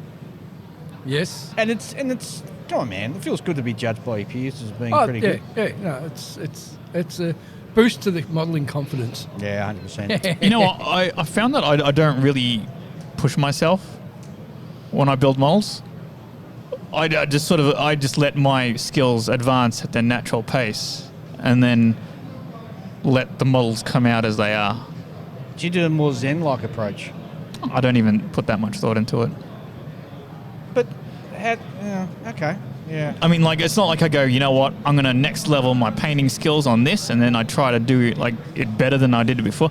No, I don't do that. I just sort of go, you know what, this is not what I'm happy with, and then I'll redo something. And this technique didn't work. I'll try a different technique. Yeah, I'll just like sort of let the passive skills creep up, is what I do. Yeah, I understand what you mean. Yeah. Okay. And just let, like, the more models I push out, the more it goes up by itself. Yep.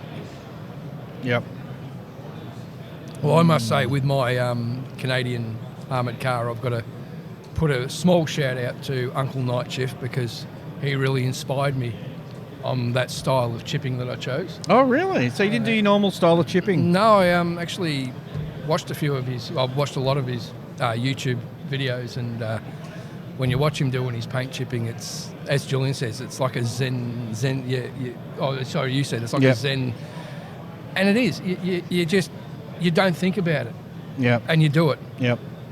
And I found it worked. Wow. So yeah, I've got to say a special international thank you for inspiring me and allowing me to get first place. Checks in the mail. Yes, checks in the mail. But no, I'm very happy. Oh, well. Very, very happy. Well, so far, very successful 2022 Expo for us. All right, well, we'll be back with some other people later on. In the meantime, you can don't forget to go to our Facebook page to have a look. I'll post the pictures. Well, by the time this recording comes out, the pictures will have been posted to Facebook. So I'll set about that, doing that now, which means I'm talking about in the future. I'm getting confused now, man. I'll just let it go. We'll be back. Catch ya.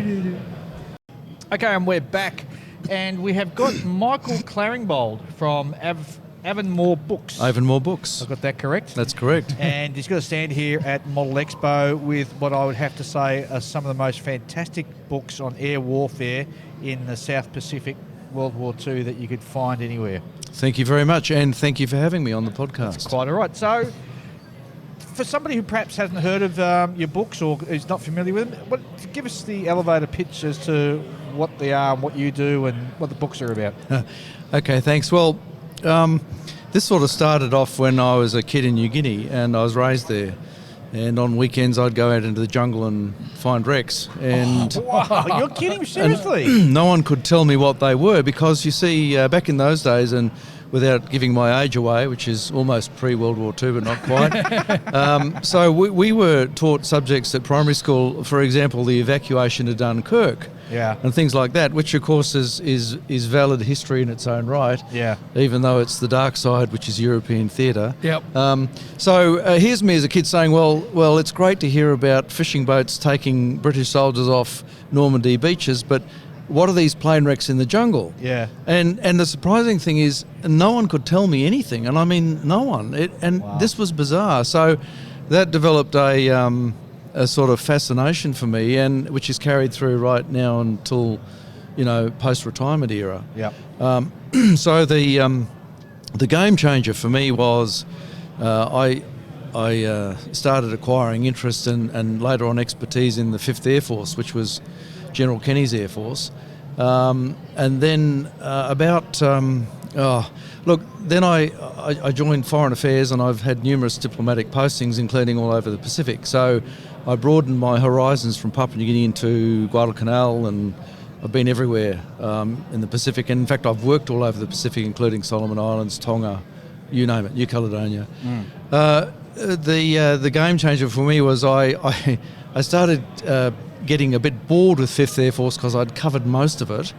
And then I thought, what were the Japanese doing? Because no one could answer that question, and to this day still can't. So I acquired expertise in reading Japanese records, and which are available. I've been collecting them for many years. Not only are they available, they're extremely detailed. The unit logs, right down to the number of rounds of ammunition fired per aircraft per engagement. So all those records survived the war? Yes, they did. And the reason they survived the war, I'm talking now about the Imperial Japanese Navy. Yes. The Imperial Army had their own air force, as you know. Yep. That's a different question. So I'm only discussing the Navy at this stage.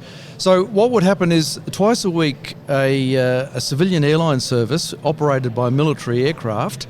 So it was actually Nippon Airways, but they were running H6K4 Mavis 4-engine flying boats. Yep. So the flying boat service would come from Tokyo down to Saipan, onto Truk, and then down to Rabaul.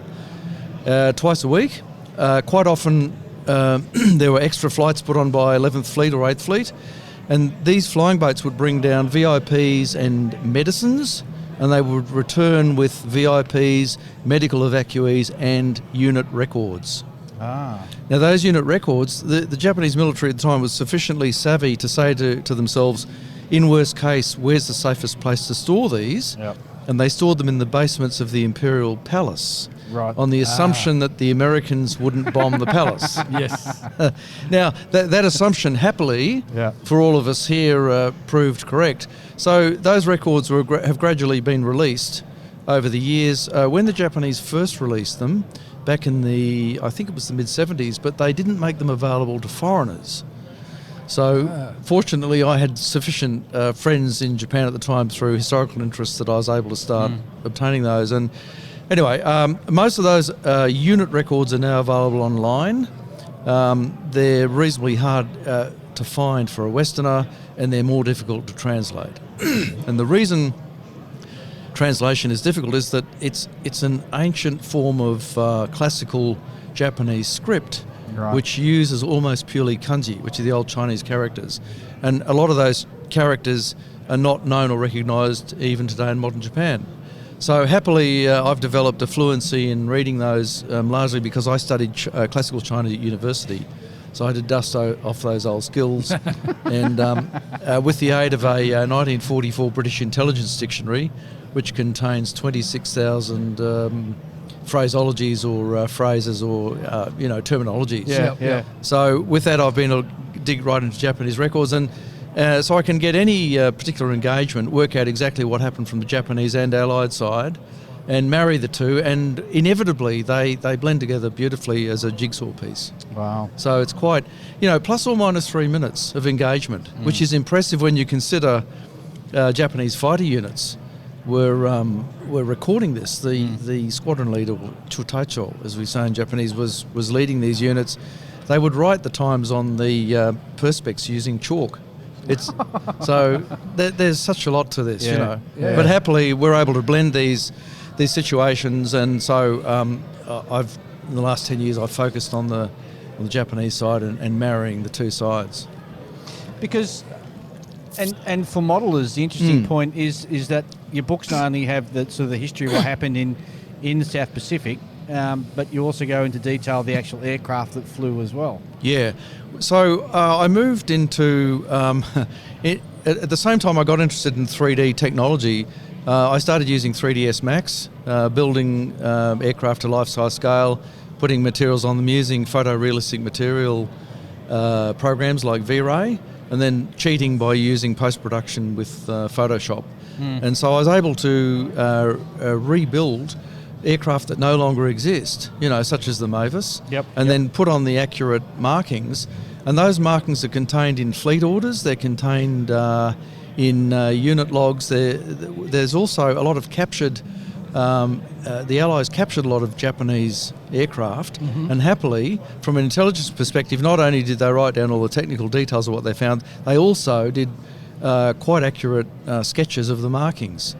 So what I do is recreate the precise markings, then I go back into the Japanese records and find out the methodology of the markings, which, by the way, is always specific, because the Japanese, especially in World War II, were very, very meticulous with their numerology, so their using of numbers.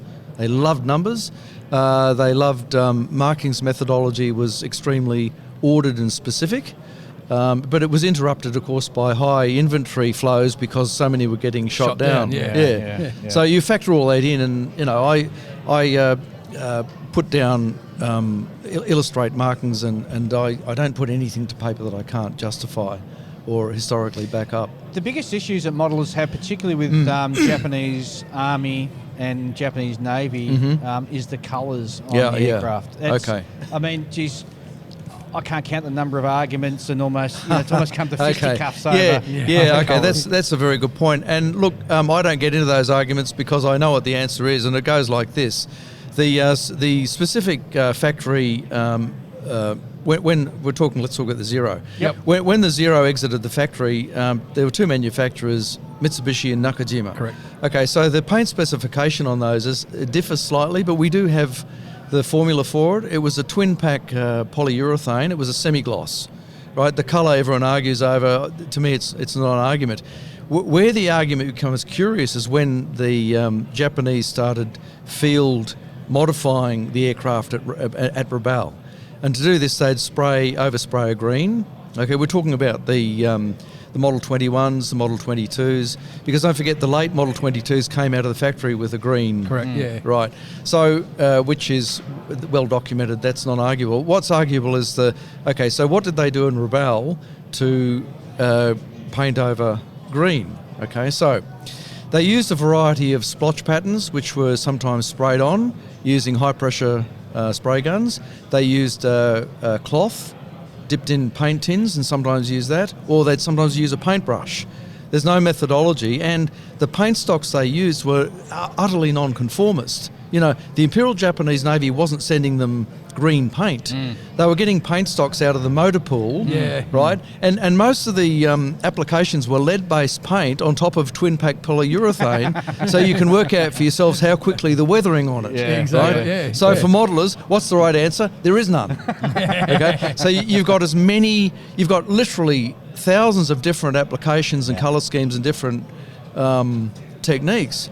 But that said, various units had various preferences for camouflage techniques. A good example is 251 Naval Air Group, which replaced Tainan. Tainan Naval Air Group vacated the theatre in November 42, reconstituted in Japan and came back as 251 Naval Air Group. And when they got to Rabaul, the first thing they did was field camouflage their Zeros. And you get some quite unique and attractive splotch patterns, wave patterns, even Scottish tartan patterns, right? And one of those was from a pilot whose Japanese surname was Makino, okay? and the reason was his great-grandfather was a Macintosh. Oh, jeez. Okay, so it's a splotched tartan weave pattern, and that explains where that came from. And I know this because I've got literally hundreds of diaries of the era, which will contain this sort of intimate detail. So let's get into your books now, because I find that the exciting part, that you're capturing this information and retaining this information. So you've got how many books on the South Pacific? I don't know. The reason is we've got two more. So our books are broken into three theologies, if you like. Yep. The first is the South Pacific Air War, which documents the air war in the Pacific from go to woe. We're now up to volume 5. And in that we meticulously match up both Japanese and Allied accounts.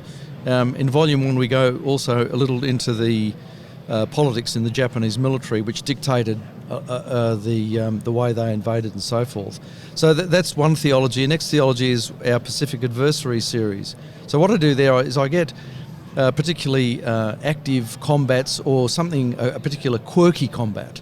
For example, RWF Catalina's being shot up over Rabaul on night missions. So they were doing night missions. Look, I don't have my book here. I think it goes back to February, March 42. It's quite early. Anyway, so the Japanese unit logs on that are quite specific. And that was, they were night fighters. They were Japanese Zeros, Model 21s being operated by number 4 Naval Air Group. And one of the pilots involved in those interceptions was Nishizawa. The famous ace. And I've got a classic, I've got a diary out of that era where Nishizawa complains about being called to duty because his commanding officer was taking ablutions out the back and had to wait for him and so forth. So, you know, we can dig down to that level of detail, but the Adversary series lines up the actual belligerents. And there's some real steampunk stuff going on early in the war. You've got an outpost up there called Kapamaringai, which is between Rabaul and Truk. And the Japanese had floatplane units there, which no one's ever heard of, which were fighting our Hudsons. Because remember, we were sending over recon Hudsons. So the actual engagements, a couple of them got shot up by Japanese fighters. And I've identified it pilot for pilot on that. Oh, wow. So anyway, that covers the Adversary series. And then we get into the Profile series. So my publisher and I were thinking, what can we do as a sort of a third trilogy, to add to this? And we came up with the idea, there's lots of modelers out here who need some guidance and some strong rectification on Japanese zero unit markings, and I dug right down into that. So we've got a profile series. So on the zeros, 1942 to 43, we cover into actually February 44 as well. So we describe the methodology of each unit, and they have strict methodologies. We go into the camouflage or non-camouflage systems, the pageantry required to identify different aircraft and so forth. So the most recent one in Japanese, which we're very excited about, is a volume 10 is going to be on, or volume 9, I'm not sure, on Japanese Navy float planes. Oh, that's going to be great. And that took me 3.5 months just to get the coding, the way they coded the sequences on the tails, because as you guys would know, a lot of the float planes were actually based on cruisers or battleships. And then you've got shore-based units thrown into the mix, plus the fact that there were two major restructures between 42 and 44.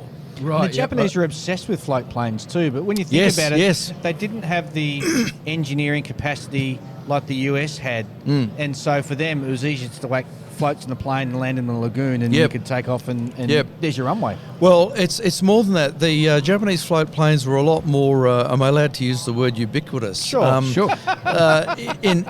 particularly around the Shortlands area, that was a major base, and a lot of the combats, even where, for example, Corsair units were taking on so-called Japanese Zeros, go through the units, they weren't. They were A6M2Ns, roofs. Oh, okay. Because there were a lot of roofs based in the Shortlands, and in the Shortlands they didn't have one base, they had three. Right? So there's a lot of mythology and wrong things out there about... The float planes were also especially effective in negating the PT nighttime campaigns in the Solomons in 1943. Because if you think about it, when you're operating a PT boat, the one thing you leave in the water is a wake. Correct, yeah. And you can see that for miles. You can see it for miles, unless it's bad weather. Yep. So they were operating the Jake, the E-13A1 series aircraft, and that was being operated by a suite of different units. But the main one later on in the war was 958 Naval Air Group, whereas 938 was based up more towards Kavieng. So the markings on that are... pretty straightforward, compared to the shipborne units. See, don't forget also there's sea tender units too, like Kyokawa and Kamikawa Maru, and which were operating units. And then in and I don't have the book here, I think it was around just after Guadalcanal, they formed what they called our area force. So they conglomerated all these units into two separate. Anyway, it's complicated. It was our area force. Quite effective. It was a conglomerate of shipborne units operating under one command, which is the next problem with the Japanese structures, is there were always two ways they were structured. One was the administrative structure and the other is the operational, if that makes sense. Yeah. Right, so it's all explained in the book, and I drew a bar chart for my own use, and I thought, well, hang on, I should publish this anyway, because it explains all the movements and restructures and So, for example, 14 Naval Air Group became 802 Naval Air Group and so forth. And this is at a flick of a switch. Yep. But, of course, a flick of a switch doesn't mean overnight all the tail markings are changed. No. So you've got that complication as well. Yeah. Wow. The Southwest Pacific War is the intriguing and very interesting part of the Pacific War in my mind, because you've got the Allies rebounding from these huge sucker punches that we'd been dealt by the Japanese in the first 2, 3, 4 months of World War II. And, the Australian Air Force is using things like Hudsons, which are completely outclassed. But Wirraways. Using Wirraways. Catalinas, we're using them for things they weren't even designed to do. We're using Volti Vengeance dive bombers, which the Americans, didn't really want or didn't want. No. Well, and the American Air Forces are out here, they're getting second-hand aircraft from the States as well, or handoff aircraft, because the Queen of the Skies was the 8th Air Force, which is getting all the equipment sent to Europe. Correct. There's I delve a little bit into the politics of that. When Kenny went to Washington, he had his hands out and he was begging mainly for the P-38. Of quickly coming back to the RAAF Vengeance, I think, and by the way, I hasten to add for your listeners, when it comes to RAAF, I am completely and utterly ignorant, even though I'm Australian.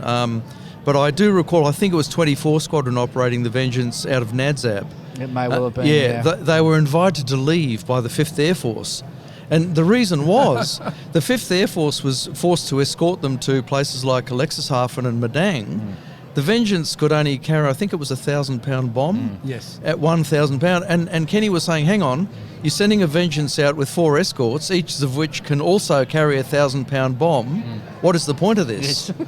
So they were invited to leave. It's a curious. I've got the correspondence between the US and Australian officers in this, and the RAAF High Command was quite peeved. I'll bet. So yeah, that's sort of a bit of a collector's item. Definitely. Well, Ian, you've actually purchased some of the books, haven't you? I've got a big bunch of them. I've got all the Pacific profiles. I've just purchased the 4 adversaries today. Good man. And I've got all the other series. So I've got. I'm basically up to date at the moment. Yeah. Of the 3 series, and I have to say, when I first saw them, I've gone, I've got to get these. And then once getting them in my hands and actually reading through them, it's like, wow, this is gold mine. Yeah. And to anyone who's into modelling, who's interested in the Pacific War, especially the Southwest Pacific War, these are a must-have. Yeah. Yeah, I've I should put a caution on this. I'm not popular in certain circles, particularly in the United States, because the greatest myth to come out of all of this is when you match up the records, the overclaiming on both sides is pretty severe. Yeah. And I'm going to use average figures here, which of course is very bad because every case is individual. But in 1942, the overclaiming is about 3.5 to 1, and that's on both sides. In 1943, it gets jacked up to between 3 to 4, and the reason is the level of inexperience in both theatres was increasing, if you think about it. Yeah. And so, but the Japanese, by the end of 44, their aerial claims were just hysterical. I mean, they were... there's a particular engagement over Guadalcanal. I recall they engaged 15 Wildcats, F4-4s, and then they claimed all 15. And they actually shot down one, and the pilot walked back to Henderson Field. So, on overclaiming, you can generally say it's between 3 and 4. And that means you've got, for example, a register of aces. So, if no one wants to particularly reduce that by 70%, but I'm afraid that's the case. Yeah. But how does the overclaiming compare to, say, the Desert War or the European theatre? I don't know. I've got no idea. Both of those theatres are what I call the dark side. I never walk there. I look at them and they are a complete and utter mystery to me. I suspect, but I don't know. I suspect the German records from their side would be meticulous, but again, I don't see any publications citing them in great. I don't know. It's not an area of expertise that I can sort of dive or dip my hat into. Yeah. I suspect it's 2 completely different stories, but look, I honestly don't know. And on the face of it, at least in Europe, if you claim an aircraft shot down, there's a good chance you can prove it. Oh, yes, Whereas absolutely. in the Pacific, if it's shot down in the Pacific, well, you can say, well, see that stretch of water, that's where it landed, where it crashed into. So, well, see, another reason, look, there's many reasons for overclaiming, and by the way, they're quite pure. They're not necessarily because this is kids trying to lie. No. A good example is if you take, say, mid-1943, and you've got major combats going on over, say, Solomons, say over, for example, Santa Isabel or the Gizo or Munda areas. So you don't forget, in some of those major fights, not only did you have multiple forces, you had multiple units. So, for example, 16 July 1943, big battle over San Cristobal. The New Zealanders were there with 16 Squadron with Kitty Hawks. The US Marines were there with Wildcats. The US Navy was there with Wildcats. And then you've got the United States Army Air Force there with P-38s and P-40s. P-40Fs, I should say. So now you've got different squadrons, different units, different disciplines. When they all got home, and they all said, I bagged 7 nips, Yeah, right? There was no cross-referencing No. of, right? So this explains another reason why in 43 the sudden BS ratio goes through the roof. Yeah. Wow. 100%. Yeah. So you've got a fantastic collection of books. I thoroughly recommend to any serious modeller who's modelling in that time period, particularly with a bent towards Allied or Japanese aircraft in the Southwest Pacific. If somebody wants from overseas or within Australia wants to find out or get in contact with you guys, have you got an online presence? I think the way to do it is this. Yes, we do have an online presence. You go to Avonmore Books, which is oneword.com.au, and on that's the sort of home website. You can scour the site and we've got samples of the contents of the books. But then for international purchases, we're worldwide. I mean, our books are available on Amazon and all that sort of thing. And there's multiple bookshops all over planet Earth that have got our books right down to Bolivia, for goodness sakes. Oh, wow. So I think, if you're an international buyer, then do your research and try and buy from the cheapest source. But obviously, if they're having trouble, they can come back directly. Yeah, that's right. At the end of the day, if you have trouble, come back to the main website and there's an email contact there, and you can say, I live in so-and-so, what should I do? Yep, no worries. Yeah. Michael, it's been extremely interesting to have you on the show. The subject is fascinating. Yeah. All right, and you're a font of knowledge. Well, thank you very much, and you've been very flattering and very kind. No worries. Thanks, Michael. Thank you. Cheers. And joining us now, we've got Simon Holdsworth, who... got that right, did I? That's me. Yep. Who's a big fan of the show. We were just walking past, so I thought, let's stick a microphone in front of your face and let's just hear from the average modeller about how you've found the show so far. Yeah, cheers for having me on. No worries. I wasn't planning it, but that's great. No, it's the standard of entries this year is just phenomenal. I'm guessing that we're seeing a lot of lockdown projects that have come to fruition. Yeah. A lot of us have had a couple of years now to hone our craft and have a good think about what we might want to enter, and of course, in the anticipation of Expo coming and then being cancelled and then coming and then being cancelled again. So, yeah, it's been great. I've enjoyed some good fortune, so I've, entered a couple of entries into a couple of categories. Now, this is your first time entering into a major show, isn't it? It's my first time entering into anything. Okay. Oh, wow. Okay. Yeah. And how'd you go? How'd you place? So I entered a Hasegawa 48 scale Skyhawk in VF-45 US Navy aggressor colours. Nice. And that came second in its class. You know who'll really like to hear that? The boys over the Geeks. Yep. They're right into their Skyhawks at the moment. Their Skyhawks. You can't have enough Skyhawks, especially aggressor ones. Yeah. And also, too, I'm a bit of an airliner geek as well. Yep. So I entered a Hasegawa 200 scale 767 that I did as a Qantas machine into that category, and that got a commended. So, nice. For not actually having entered anything before, I was stoked.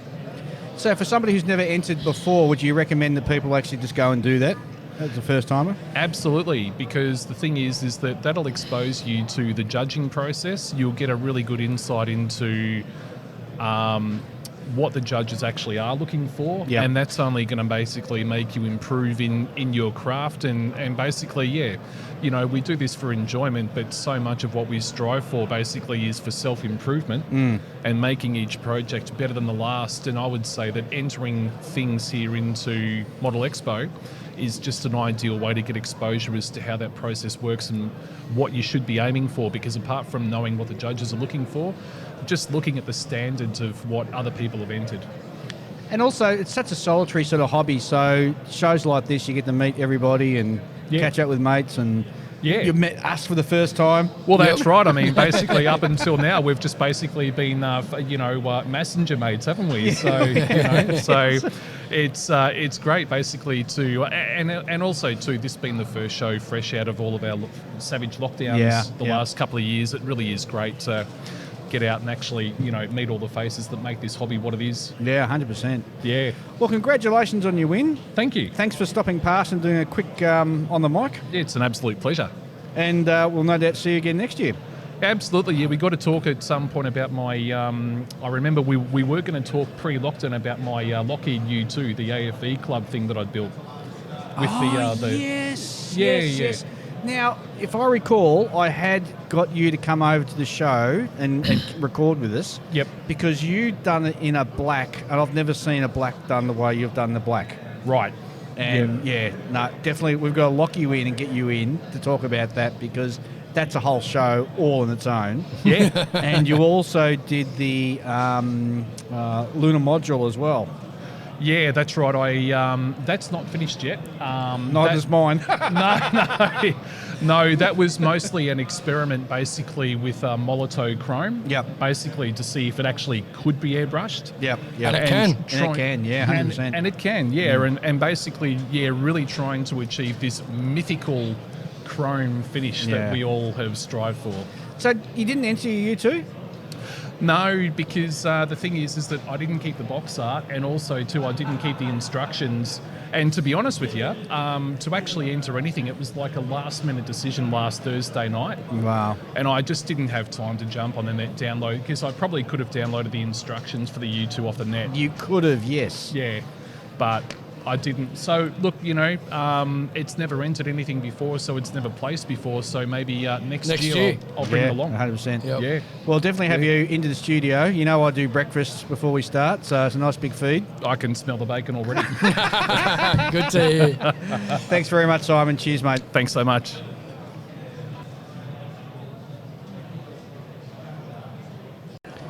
And after nearly 4 days of competition, I've finally managed to grab Sam Dwyer and drag him across to the recording booth. Good afternoon, gents. G'day, Sam.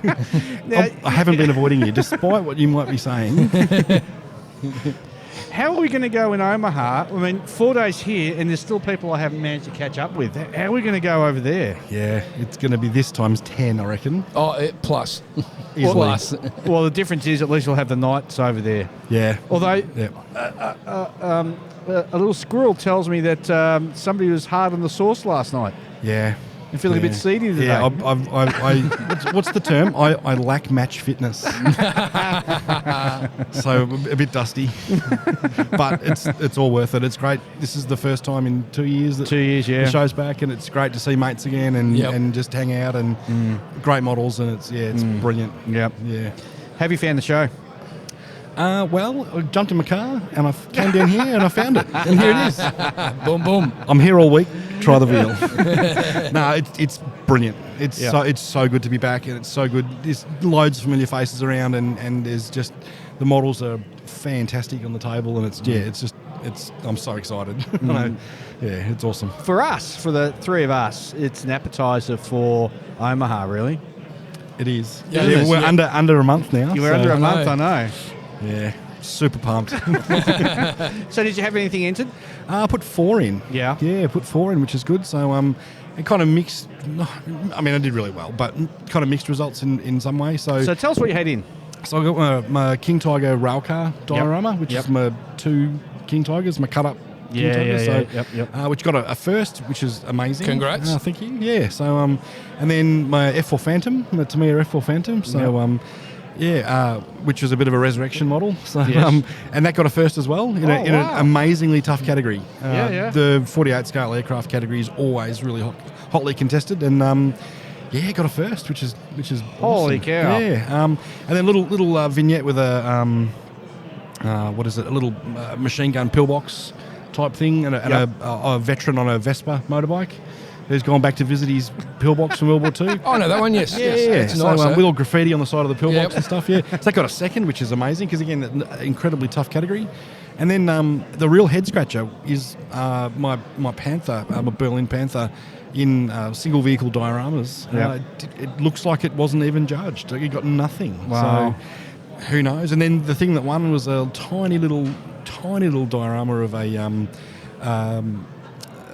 sidecar motorbike. Bumping over a bumpy road or something, and so it's in the air, and they've sort of caught it mid-flight sort of thing, and it's about the size of a postage stamp, and that won. So, and there's a number of other models on the table that look like they possibly should have done better than they did, so I don't know what's gone on, but anyway. Anyway, it is what it is. It is what it is. Yep. Yeah, exactly. Well, So, all of us have done well. 'Cause we've all got Yes. walked away with at least a first. Congrats all round. Thank you. Yeah, it's great. It's awesome to have the competition back. You know, nature's returning. Yeah, I posted on Facebook. Omaha, look out! The boys from down under are coming. Yeah. Are you taking stuff? Yes. You Yep. Yes. Sure am. are? I just, Mr. Lazy here. I don't know that I'd. Come on, man! You got to take something. Yeah, but also, like, I've heard horror stories about the IPMS judges not liking weathering, and I love me some weathering. So How are you going to know until you enter it in there? Yeah, I know. Stop. Well, think how I feel. I've got a weathered ship. Yeah. Stop enabling me, you. Well, we're not enabling you. We're encouraging you. Yeah, that's the we're word. encouraging you. Encouraging. Yes. So look, remains to be seen. But the chances are, I was going to be taking along an M31 recovery vehicle for the Plastic Posse podcast, doing a group build of all Sherman stuff. That's right. Yep. And I royally ruined mine. So to the point where it's in the bin. So it's gone to the well of tears. It has gone to the well of tears. Wow. Yeah, and there may be a video of that circling around of me tossing it into the bin. So please share that on our Facebook page. yeah, please. so sorry, JB and the Triple P guys, but it's not coming with me to Nats. So which then though does leave room for you to take something else to enter. I am the easily suggestible type, so well, I'm suggesting very hard because something small. Yeah, something small. Because Julian's taking something now. I'm taking something. Ian's taking his ship.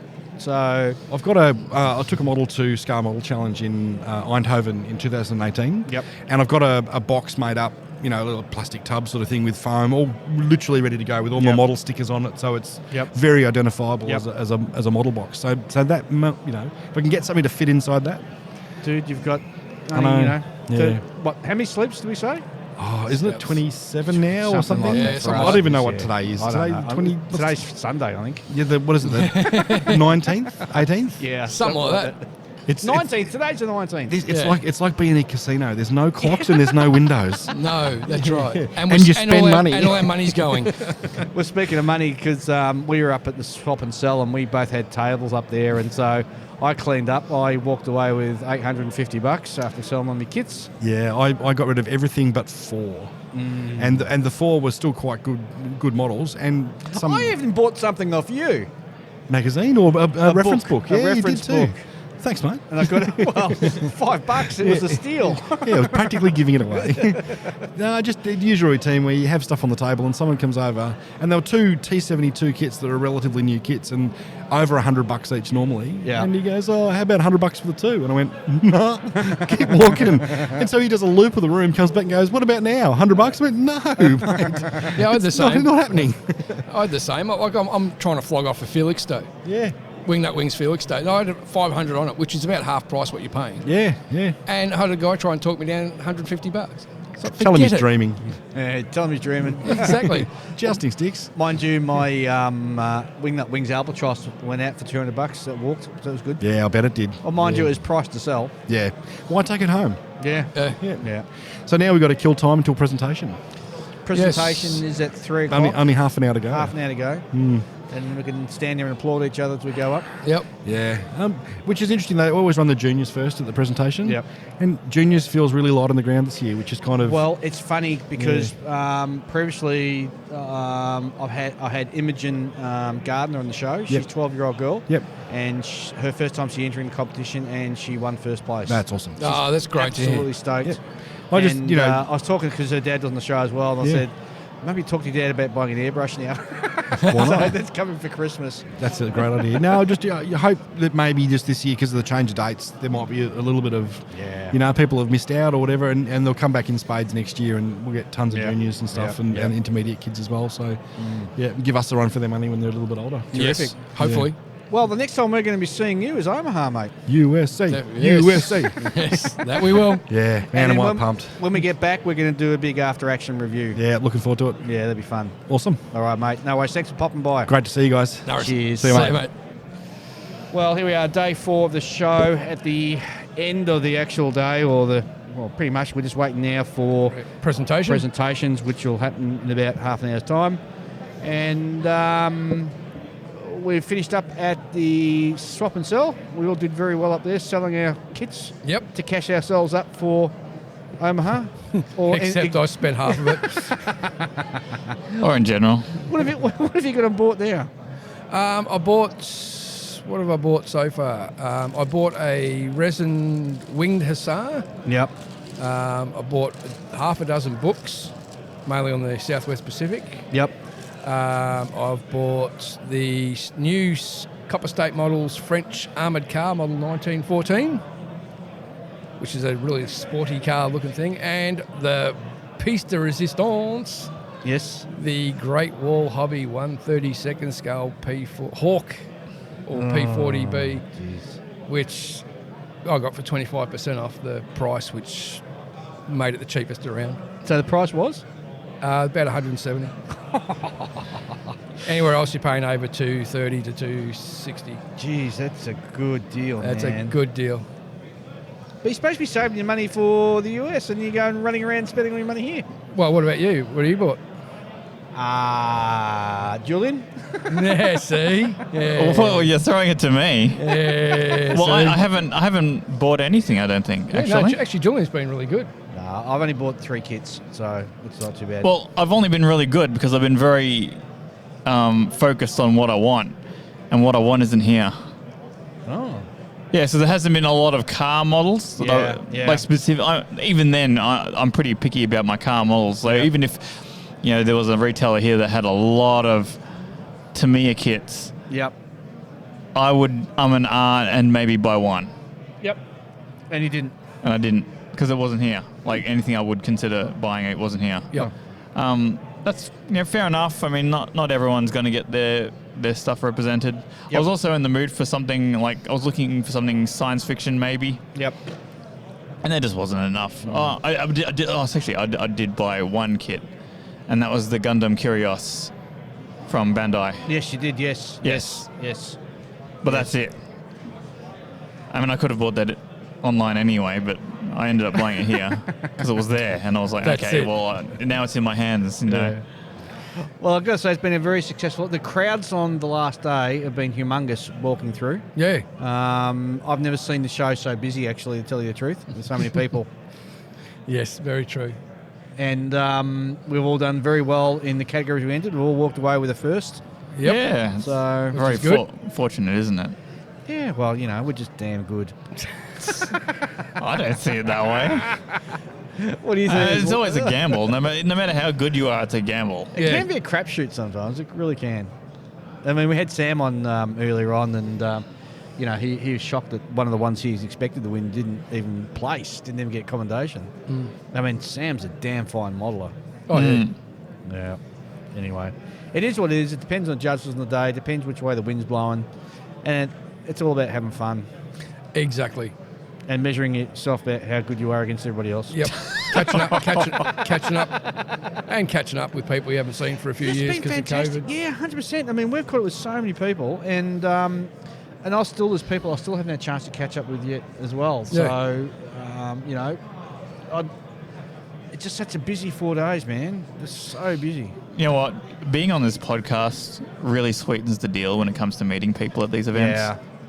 And we must also mention it's been fantastic, all of our listeners popping by and saying g'day. And catching with them. We had some of them behind the microphone, which is really good. It was great to see them. They've all come past and picked up their swag, which is fantastic. Yep. And, you're right. And there's just so many people now who should have come up and grab us now and say, hey, Julian, you're Julian. Yeah. No, putting the face to the name and all that sort of That's right, yes. Sort of thing, yeah. Imagine what's going to be like, man. I know, it's going to be great. Oh, jeez.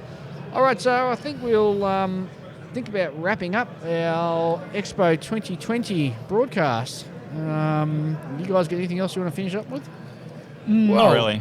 No, I'm just looking forward to Expo next year. Yeah, 100%.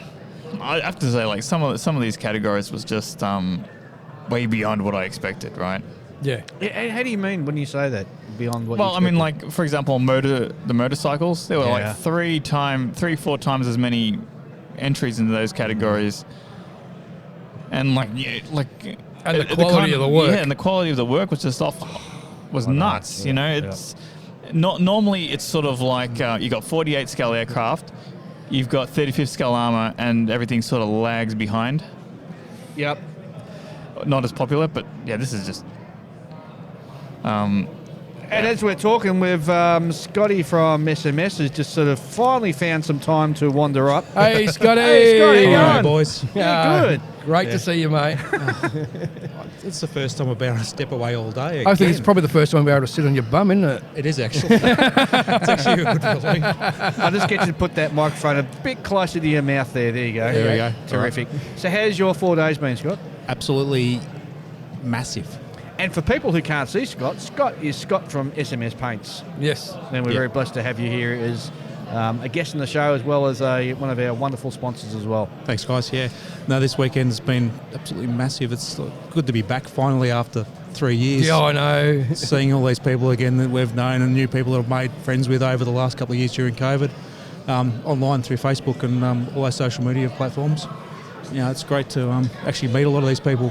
Yeah, finally. Well, you've got a big smile on your face, and that's not bad for day 4 at the 11th hour of the expo. So you must have had a good 4 days. I think I'm just that tired now. Everything just mixed. It's like being drunk. That's how tired I am. We all know that feeling. Yeah. No, but definitely this competition's the pinnacle of Australian modelling. It's just the stuff that's on the tables is just fantastic. Yeah. Compared to 3 years ago. Yeah. The levels just jumped up. I think everyone's learnt a lot during their COVID lockdown periods, during their hobbies, and they're taking their skill levels from where they were 3 years ago. And now all of a sudden the skill level's just amazing compared to then. Well, just as you were coming on, we were talking about the motorcycle section and how gobsmacked we are with the level of models that are on just in that section alone. And, you know, anybody should be proud of the models they put on the table. But, you know, anybody who got commendation or above, they're well deserved, and they should be rightly proud of that. Definitely. The fellow that won the first place in the first and second, I think, in that category, Scott Kilford, he's from South Australia. Yeah. He, I should really say, he uses SMS paints. But Go ahead. Yeah. But the paintwork on that's fantastic. Yeah. It's just brilliant finish on it, nice, perfect, not a flaw in it. No, at all. it's not. It's just beautiful work. Yeah, sensational. Anything in particular grabbed your eye on the tables? One of the best paint. I actually got to choose the best paint award because that's what we're sponsoring. Sure. As SMS Paints. There's the Ford Coupe that's over in the the red one. Yeah, that's an absolutely beautiful paint job. Yeah. There's not a thing I can see wrong with it. I sat there for about 10 minutes just going over absolutely everything just to make sure. Absolutely flawless paintwork. Oh, that reminds me, I've got to hit you up for some paint before we leave too. I just remembered as soon as you said that, I bought myself something at the Swap and Sell. Yeah. I bought a 1/25th scale Ford XB GT Coupe. Yeah. A resin kit. Yeah, what colour do you want? That's what we're going to discuss. All right. Oh, fantastic. But definitely apart from that, there was a couple of aircraft kits that were really good. There's those couple of 70 seconds, I think, were the Spitfires that were in pieces. Yeah. They were really nicely put together as well. Yep. A couple of the sci-fi kits are really good. And there's some pretty cool dinosaurs there too. Yes, I like your dinosaurs. They look awesome. Hey, Scott, I know that you get around to all the Australian shows when and where you can. And now that you've gone sort of international with all your products, any plans in place for maybe in the future going overseas and hitting some of the big shows overseas? I'm hoping to. We've been invited to Telford. Oh, cool. I don't know whether we can make it or not, but the guys that we deal with in the UK, Frame Model Centre, Luke England there, works there. He's the guy that distributes our products in the UK. Him and a couple other guys, Andy and the two Andys and Dave from Phoenix Scale Modelling. Yep. The new magazine over there. They've all invited me to come over at some stage. Hopefully, if not this year, maybe next year. Oh, yeah. Now that we've got a proper New Zealand distributor, the New Zealand guys want us to come over to New Zealand for the IPMS over there, show over there. But again, time, money, COVID restrictions, all that sort of stuff still play. New Zealand's a lot easier for us to do. It's only a 4-hour flight, really. Yeah. So it's not too hard. But, you know, the UK, the US, Europe, Japan, that's it's a good day's travel for us. Oh, yeah, easy. But I'm hoping to. I looked at flights the other day. It's actually relatively cheap compared to what they were a few months ago. It might be a goer yet, but maybe next year. Right, but there's definitely plans in place. Oh, terrific. Sounds great, mate. And I'm sure our listeners and all the guys who use your product will be very excited to get the opportunity to talk to you face to face. Yeah, no, it'd be great if I can get over there and meet everyone. It'd be awesome because it's awesome meeting everyone here. So seeing that overseas as well would be absolutely brilliant. Fantastic. How's business been? Today or in general? In general. In general, it's been great. We're getting sort of to the tail end of COVID now, so everyone's sort of back at work and they're no longer slacking off at home, working from home in inverted, in quotation marks there. So it has dropped off a little bit, but that's more the fact that people are back to their normal routines, normal lives, things like that. So, but saying that, we're still tenfold or more above what we were pre-COVID, so we're still well ahead. In terms of general business sense as well, we've got a new distributor in New Zealand, we've got a new distributor in the UK with Frome. They've been with us for a while, but they're starting to gain more traction. Same with the US. They've been with us. Hobbynetics in the US are our distributor over there. It's been about 4 or 5 years now we've been with them. The US market's starting to ramp up as well, and now that we're talking with a few key podcasts as well as yourselves and some other ones like Chris Meddings and Will and Tracy at Screwcutters Union. We're sort of doing a bit of that. We're getting more traction in international markets now, which has been really good for us. Yeah, fantastic. That's great news. I think we're talking off air, and I think the only challenge you've got really is being able to get your product out of the country into other countries. Yeah. At the moment, it's general. It's just everything. It's just not like our paints being an acrylic lacquer. They go under DG classification, so we've got to do all the red tape that goes along with that. Yep. But the issues on top of that is the shortages on shipping containers coming into the country, correct. How much ships can come in and out of the country, how much is going in and out of the ports. So at the moment we've got stuff go to the New Zealand, but we can get out of Melbourne, but we can't get into Auckland.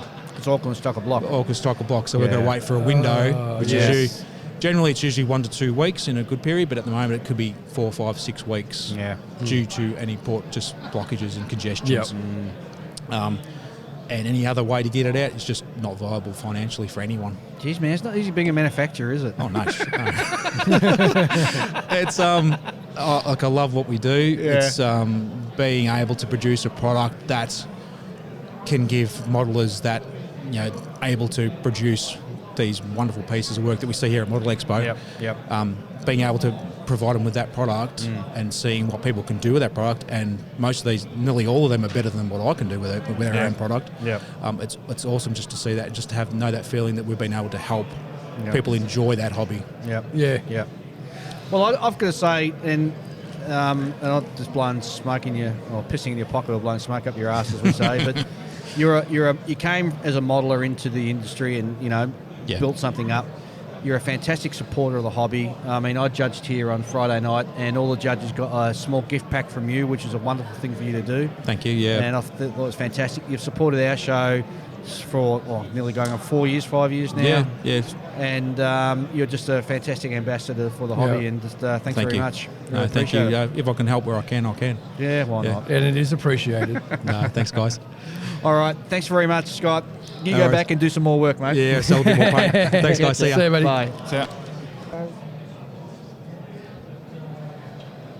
All right, well, that was great talking to Scott. So how about now we actually sign off, because we're getting very close to the announcements. Yeah, sounds good. And the awards. So I think this will be it for the show. Yep. You guys miss out on breakfast, because this show will be getting published next week. Ah, well. Yeah, Not to worry. That's fine. Yeah, it is. I'll just have to find some time to go to the pancake parlour. We must do that. I'll be able to sleep in. Yeah. All right, guys, thanks for being with us for the show. Hope you're enjoying the show coming from Melbourne Expo 2022. Our next show's got Chris Meddings, who's going to be talking about his show he's been to in Europe. We're a modelling show over there. And then, of course, after that, we're off to the US. So, correct. So one more homegrown recording before we head off. Yeah, pretty much. So, Julian, sign off. I don't know. Bye. Ian. Enjoy your modelling, guys. No worries. Thanks very much, guys. We'll see you in a fortnight. Adios.